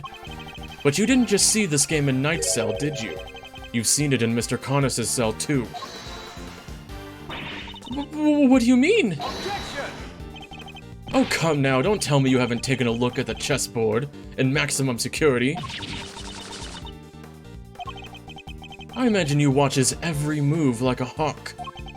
Or rather, I imagine you feel that doing so is your only option. If she wants to find out who his cronies are, right? Personally interrogating your own prisoners is highly irregular, to say the least. But as you said, Mr. Connis had threatened you. He put your precious home at risk. That's why you took it upon yourself to question him. You wanted to find out who his dogs were. And so what if I did? You also told us you read his letters, which means you must have known about one key fact. You knew he was playing correspondence chess. Ah! And then who should appear but Knight, carrying with him a diagram of a very particular game. We ourselves used that diagram to infer a connection between the two men, and it seems you came to the same conclusion. But in your fear, you took your reason one step further. You surmised that Knight was Mr. Connis's henchman, sent to kill you. Which is the real reason she had to chat with the Bronxster. If his boss wouldn't crack, maybe he would. And when you questioned Knight, you made another discovery. For there inside his chess set, you found a hidden chisel. The murder weapon itself! I still don't think it's the exact murder weapon. I think it was a different blade that had a bell on it that was swapped. As far as you were concerned, that chisel meant one thing: Connis. Thus, you convinced yourself that Knight was working for Connis, and that is why you killed him. I see you have no more excuses. Judge Gavel, your verdict, please. Much as it grieves me, there would appear to be little room for doubt. I hereby give my verdict. Bronco Knight was murdered by... In the name of the goddess of justice, who is it this time?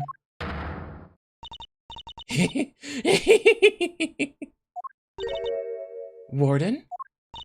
It's a joke! It's all a big stupid joke!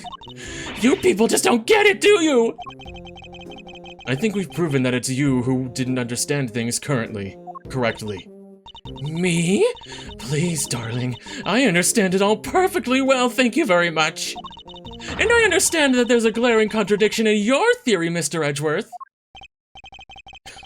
You're just grasping at straws now. I have no time for this. Your Honor, the verdict. Overruled. I am curious to hear what the warden has to say. What?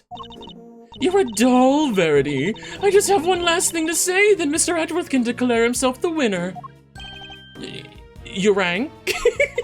Poor Eustace, dude. He doesn't get to have any word in this. Does anybody remember a certain autopsy report? Of course, we received the finalized version only this morning. That's right, and I was listening to what you told us about it, Verity, even if nobody else was. You said the wound was 4 inches deep. 4 inches? Wait. Riddle me this, Mr. Edgeworth. How does a tiny chisel make a 4-inch wound? Forgive me, O goddess. I came perilously close to making a terrible mistake. Looks like your theory is the one that doesn't hold water, Edgeworth. What now? What do we do? It'll be fine. Mr. Edgeworth always comes through, right, sir? Looks to me like the Milesatron's out of commission. You're an attorney too, aren't you? Why don't you do something? Turn things on their head with a desperate bluff. Blurt out the first mind-blowing thing that comes to you. Look, detective, I'm as much of a man of action as the next guy. But without evidence, we're up a creek without a paddle here. This might be the end of the road. We can't give up now. We have to do something. Well, I mean, I do feel a little bit sad for him. He's...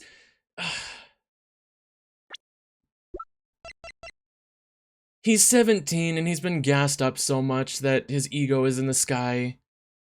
Like, that's not entirely his fault. I'm certain that Warden Lagarde is the killer. It's the only explanation that fits the facts of this case. But if the chisel wasn't the murder weapon, what other bladed weapon is there here in the facility? Inside the alligator! Metal detector, metal detector! It seems we still do not have all the answers, nor the evidence to prove those answers. Alas, we must wait until the trial to see this matter resolved, I'm afraid. Objection! Oh, come on, G. You're just giving the killer a chance to destroy the evidence. Overruled. Are you calling the judicial process into question, Mr. Fender? No, not me. Nuh-uh. I tried, Miles. Any bright ideas? What is the real murder weapon, since it's clearly not the chisel?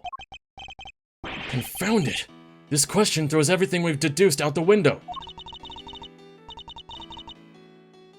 Friggin' Connus has his blade, right? So it has to be his blade with the bell on the end. Nothing to add, Mr. Edgeworth? Allow me to remind you that claims not supported by sufficient evidence are subject to the harshest penalties.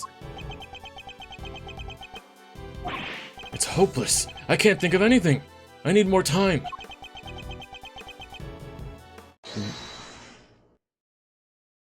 Loath as I am to admit it. You can't give up now. Remember what Mr. Fender said. Simeon's counting on us. Without us, he's... Remember how upset he was? He was devastated.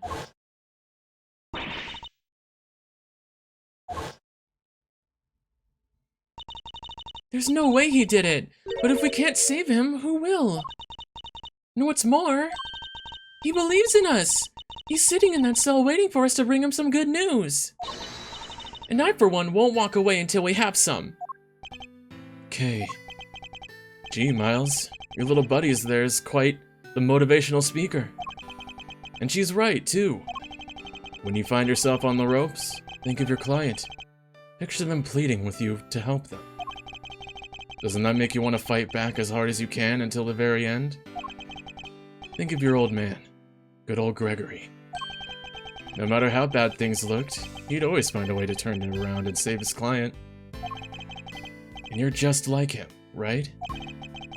If there's any way to force a turnabout here, you're the one who'll find it. Simeon's counting on you.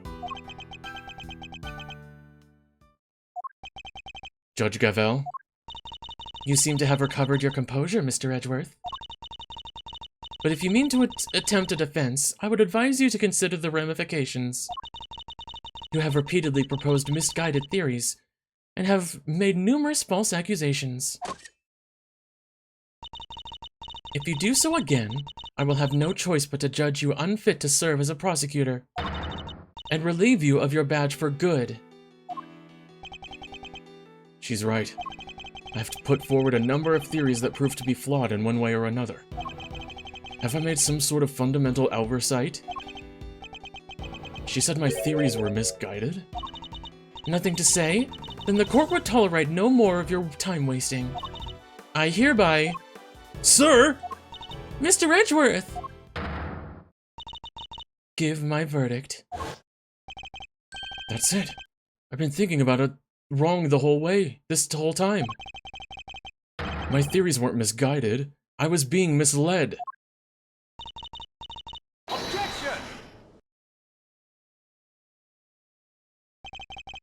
I think it's a little soon for that, Your Honor. I'd say it's well past due, darling. Wouldn't you agree, Verity? Mr. Edgeworth, you may proceed. What? Damn, nice. I'd like to remind you of a few things. The sighting of his dog, Helmut, the fact that he wasn't at the show. These and other factors made Mr. Connus the obvious suspect at first. This again, Mr. Edgeworth? You seem almost proud of your blunder. Hold it! But what if the real killer wanted us to suspect Mr. Connus? What if it was all carefully arranged? And what if the same was true for the chisel, our purported murder weapon? Knight had been stabbed multiple times in the same place with a bladed instrument. But if he was stabbed with the chisel after the real murder... What if he was stabbed with the chisel after the real murder weapon had been removed? Just to leave traces of blood on it for us to find. That was how the killer misled us into thinking the chisel is the murder weapon. But why mislead us in this way? Why indeed? Why make us think the chisel is the murder weapon rather than whatever was really used? In order to get Connus transferred. Warden, you took advantage of what the chisel seemed to suggest. What it suggested? What are you talking about, darling? Hold it! Mr. Winner, if I were to tell you the murder weapon was a chisel, what would you think? Huh? That Mr. Connus is the killer. And there you have it. That was the trap the warden set for us. Oh, Mr. Connus had a bunch of chisels, so she wanted us to think it was one of his, right? Indeed. That was her plan right from the start. To frame Body Harma Connus. Your reasoning would appear to be sound. Warden Lagarde certainly seems to harbor a deep and abiding hatred for Mr. Connus. However, I think you know what I'm going to say next. That alone is not sufficient proof that Warden Lagarde is the killer. I knew that wouldn't be enough.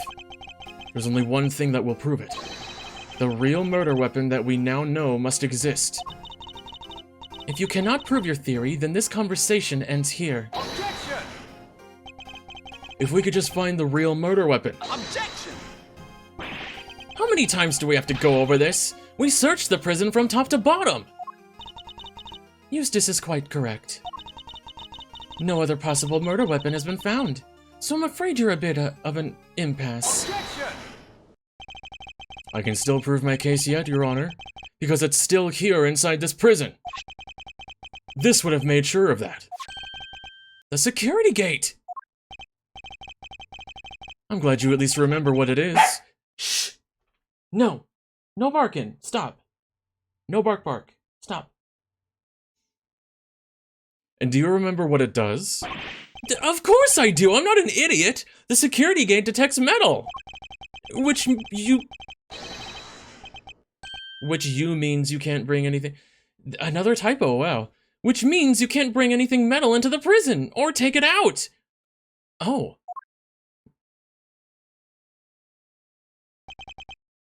Precisely. If there's another murder weapon, it cannot have been taken off the premises.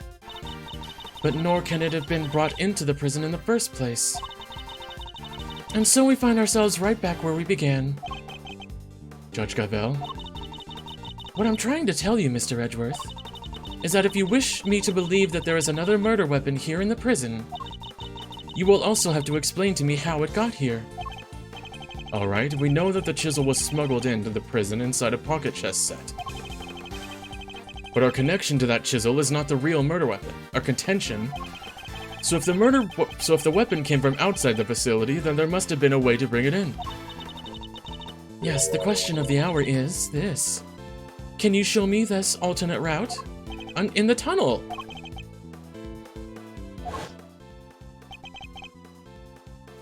She borrowed evidence. Of course, that's how. The fact that this is where... This is here, with us shows how bladed objects could have been brought into the facility as well.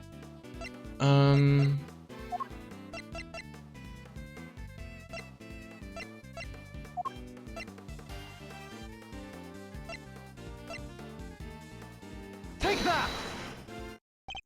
The extra bell. Allow me to remind you of our conversation with Mr. Connus yesterday. Yes, it was one of my bells. One of only two in existence. Just two? Two and only two. One for my knife, and one for my beloved helmet. Exquisitely crafted, utterly unique. My ears are my guide, after all. And I must be able to use my tools precisely. Of course, as you said, the knife has long since been taken from me.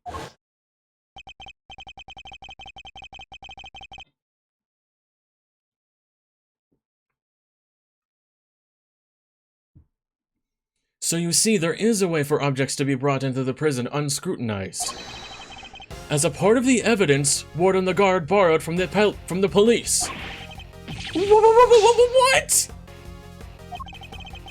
Mr. Connus' knife was part of the evidence in the case against him, and that evidence was here in the prison. Not only that, but the knife had a certain bell attached to it. The bell that was attached to the chisel! Correct.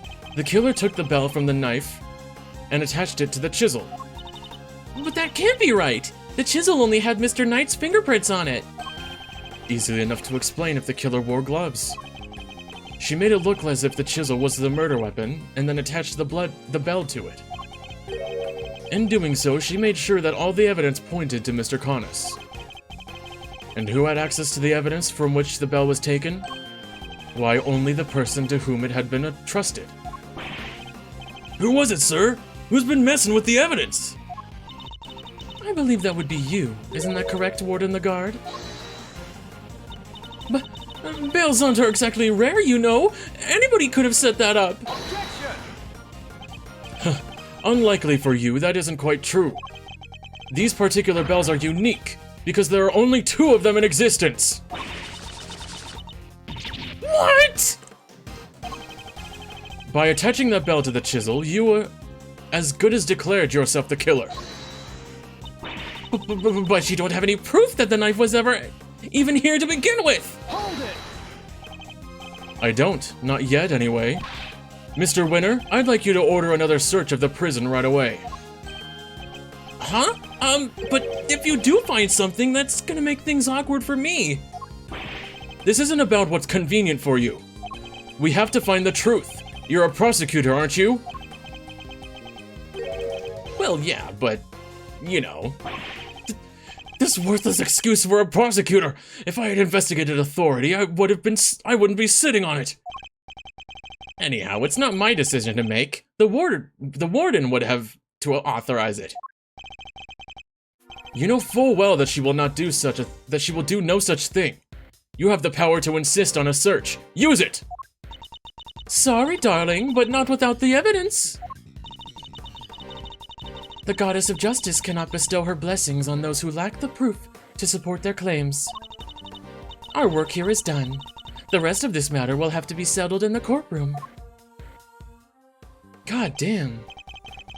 No, if we give Lagarde the opportunity, she'll destroy whatever evidence is left. I have to object. I have to stop them. But what do I say? I don't have anything concrete to offer.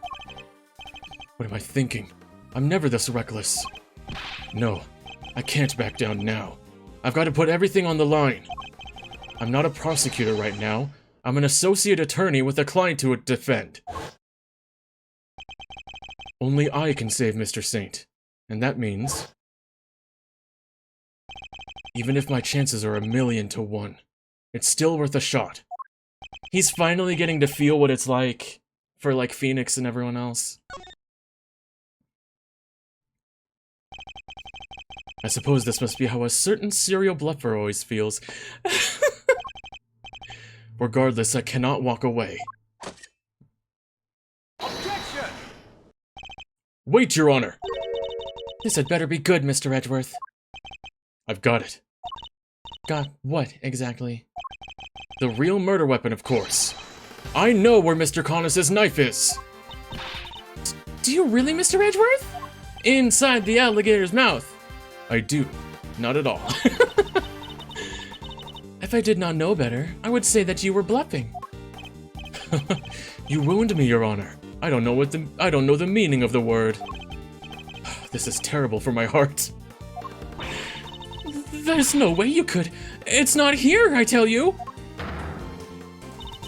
Well, would you be so kind as to enlighten us? Where is this real murder weapon? Think, Miles, think. Somewhere not even the police would search. A blind spot in this zoo. A hiding place that the warden could be absolutely sure of. A hiding place. No!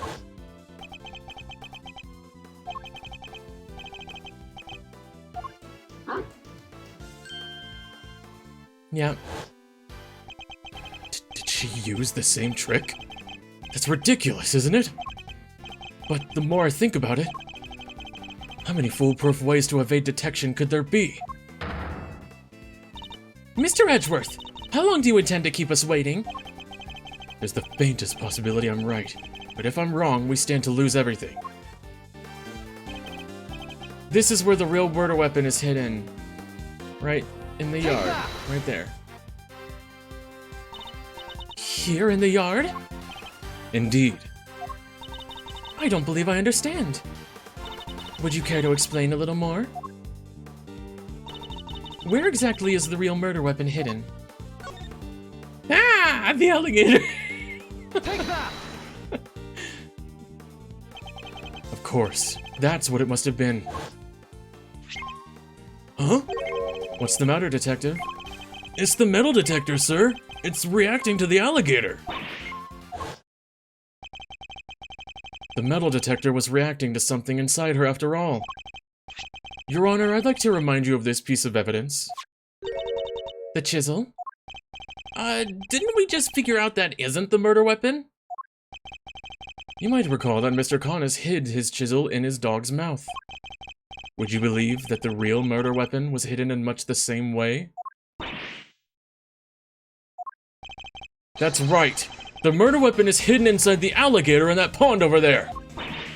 What? No way! We detected the presence of a metallic object during our earlier investigation. Judge Gavel, we need to know what's inside that alligator. Understood. Then we will need to summon a veterinarian. I'm sure I could get the little sweetie to open up for us. I'd be happy to give it a try. Please, by all means.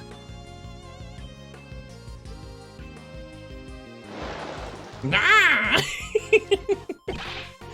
Warden the guard. The real murder weapon is about to be revealed. Why not do the right thing and confess? I have nothing to confess!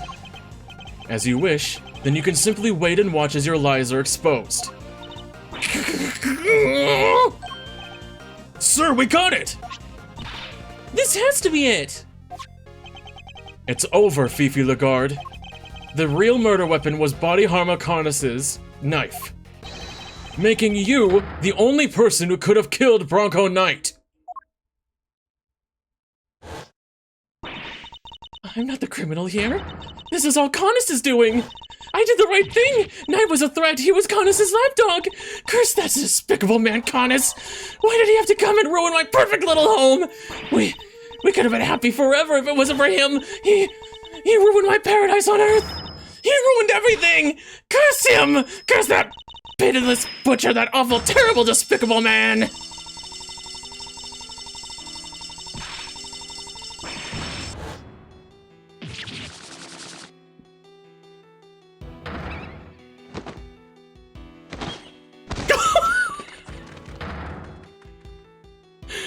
I had a feeling. I had a feeling that was gonna happen. Like, her scarf is a fox, so why isn't the rest of her coat? Oh, that was good. I liked that a lot. Prosecutor Thwinner, sir! The test results have just come back. Thwinner? I guess we've all been under a lot of stress. Yeah, the whole coat was made out of foxes. Traces of Bronco Knight's blood were found on Mr. Connus's knife. It's just like you said, sir. Congratulations on a stunning victory!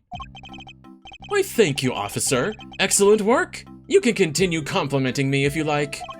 Yes, sir. Thwinner wins again. I think I'm welling up a bit. With rage? Of course.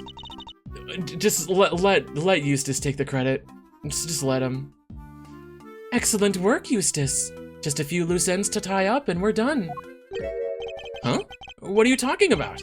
I just solved the case, didn't I? We have yet to confirm whether or not Knight really was working for Mr. Connus. It will be vital to know if Ward and the guard was simply jumping to conclusions on that front. Huh? Huh? There's Clueless, and then there's you. Well, then I guess we'd better get back to our investigation. All right, officer, you're with me. You're about to see the winner win a whole lot more. Prepare to witness first-rate investigative talent in action. Yes, sir, I'm with you, sir. Can't wait to watch you at work.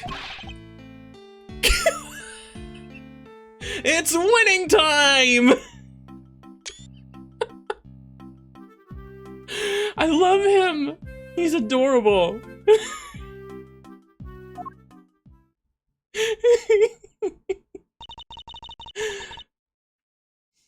I expect this case will cause quite a stir. The attempted murder of a president is news enough, and now his would-be assassin has been murdered. But Knight never sought to kill the president in the first place. The truth is not always important as it might seem, Mr. Edgeworth. In the eyes of both society and the law. How can you even say that? You do not have to believe me, however. As a prosecutor, Mr. Edgeworth is obligated to accept that this is the reality of the world he operates in. Being a prosecutor is about more than proving people guilty. That's what I believe. We are all free to believe as we choose, but the law is not to be toyed with for your own personal goals. If you refuse to accept this, then you must prepare to suffer the consequences. What does that even mean? Wait, you're not gonna take his... I'm afraid I must be going now. Farewell, Mr. Edgeworth. Oh, you are so fucking beautiful.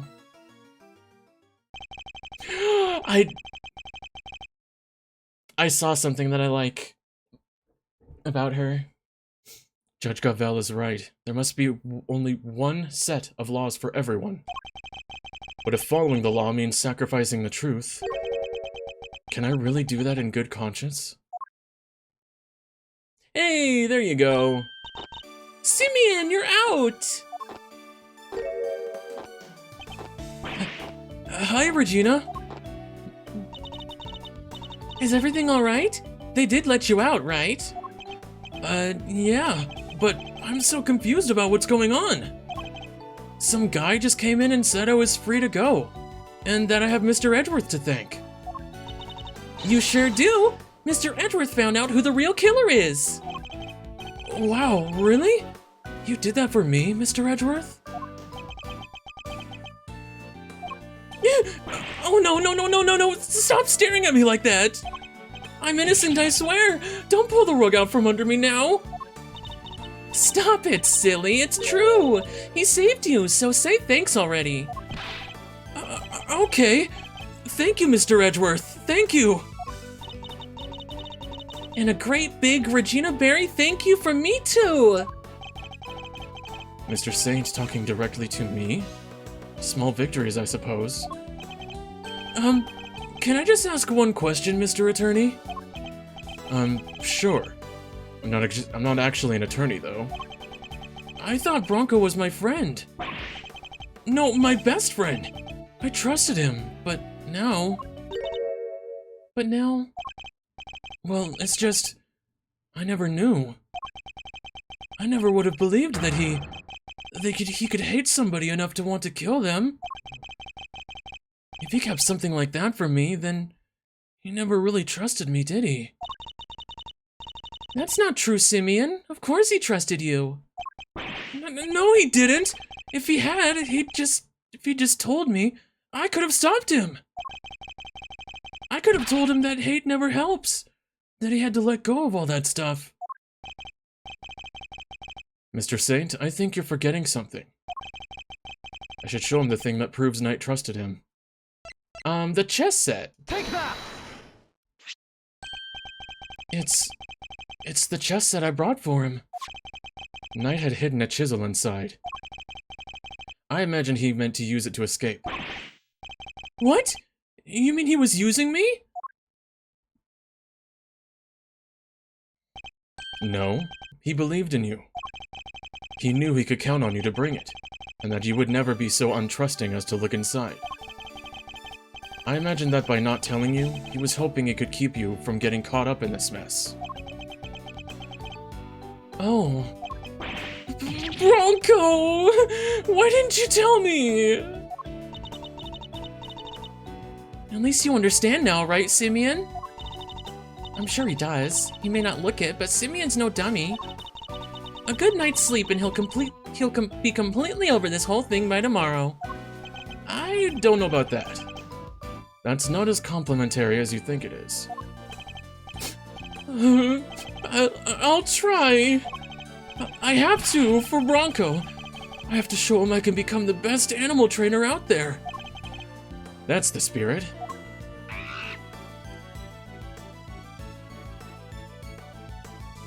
That's still creepy. Why are you doing that? Stop. Oh, I almost forgot. We're, doing a new show soon. I'd love it if you could come, Mr. Edgeworth. Max! Max is still there? That's awesome. I'll be joining Regina on stage for this one too. That's right! The Berry Big Circus is the biggest, most fabulous event in town! You'll have oodles of fun! Sounds great, doesn't it, Mr. Edgeworth? Come on, we have to go! Well, I'll think about it. Alright, Simeon, we've got some training to do. I think it's time you and Regent get acquainted. What? Regent the tiger? No way, I can't! No! Oh, you'll be fine, silly. You'll never meet a nicer kitty cat. I can't!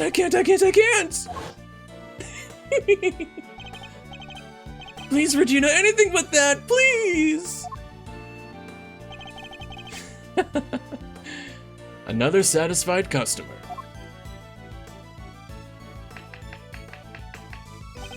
Well, that was really something, Smiles. Talk about pulling it out of the bag. I couldn't have done it without you, Fender. Without your timely intervention, she would have gotten away. Besides, I have you to thank for even being able to investigate the crime in the first place. Oh, stop it. Pat me on the back any harder and you're gonna make me blush. Or topple over. I suppose it would be asking too much for you to take this seriously. Seriously? Miles, my friend, I'm always serious. Anyway, how does it feel to save an innocent client? That's what it means to be an attorney, after all. To be an attorney? Gotta say, I had a blast. Reminded me of the good old days. Like Gregory was standing there right beside me. It's been like a zillion years since I felt this warm and fuzzy on the job. That's good? Bittersweet? I'm not sure. Say, Miles, you ever thought about going into the defense game full-time? Excuse me? You know, pick up where Gregory left off. Get out there and actually help people. Hey pal, don't get any big ideas. Mr. Edgeworth ain't about to switch sides. Why not? Coming over to the light side's all the rage. Everybody's doing it these days. Come on, Mr. Fender. I almost said Fedgeworth. Come on, Mr. Fender. You know it's not about that. Chill, team, chill. Don't get it twisted. I was just asking a perfectly innocent question. No, you weren't. The heck you were! Looks like you've got a mean defense team there yourself, Miles. Fender, I'm a prosecutor. Yep, and I'm an attorney. You could be one too. I'm serious. Well, I've said my piece. You change your mind, you know who to call. I'll be waiting.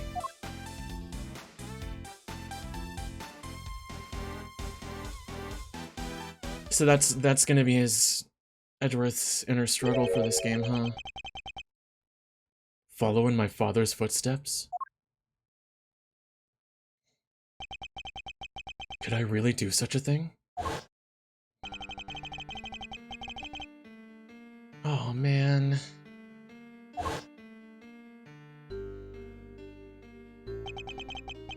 An attorney like my father? Me?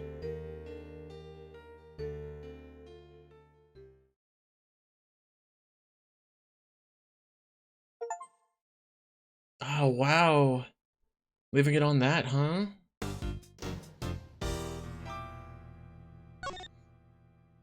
Okay, so here's what we'll do. Jeez, that went for way too long. Let's watch the intro to this third case.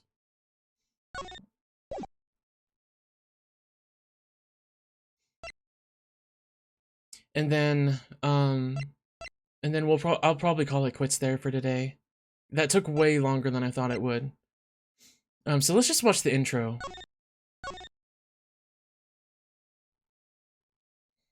Turnabout Legacy.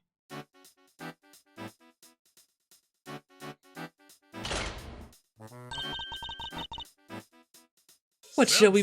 And Oh. duties, bake and blow. Oh, okay.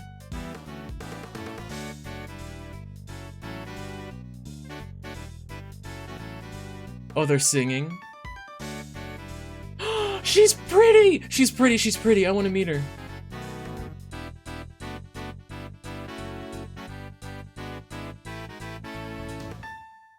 Bing!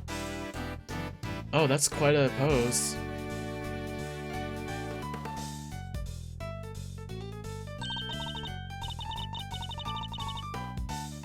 Are you ready to make something together? That's an interesting intro.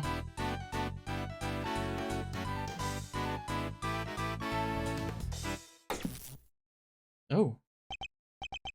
Wow. Talk about a blast from the past. Aww. Hey, Gregory. I'm going back there tomorrow. With your boy. I'm finally going to find out what happened 18 years ago.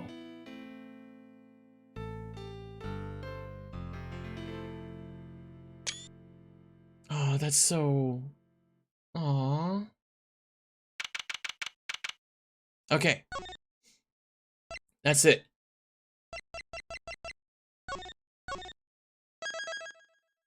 Let's do it. We're gonna do it next time.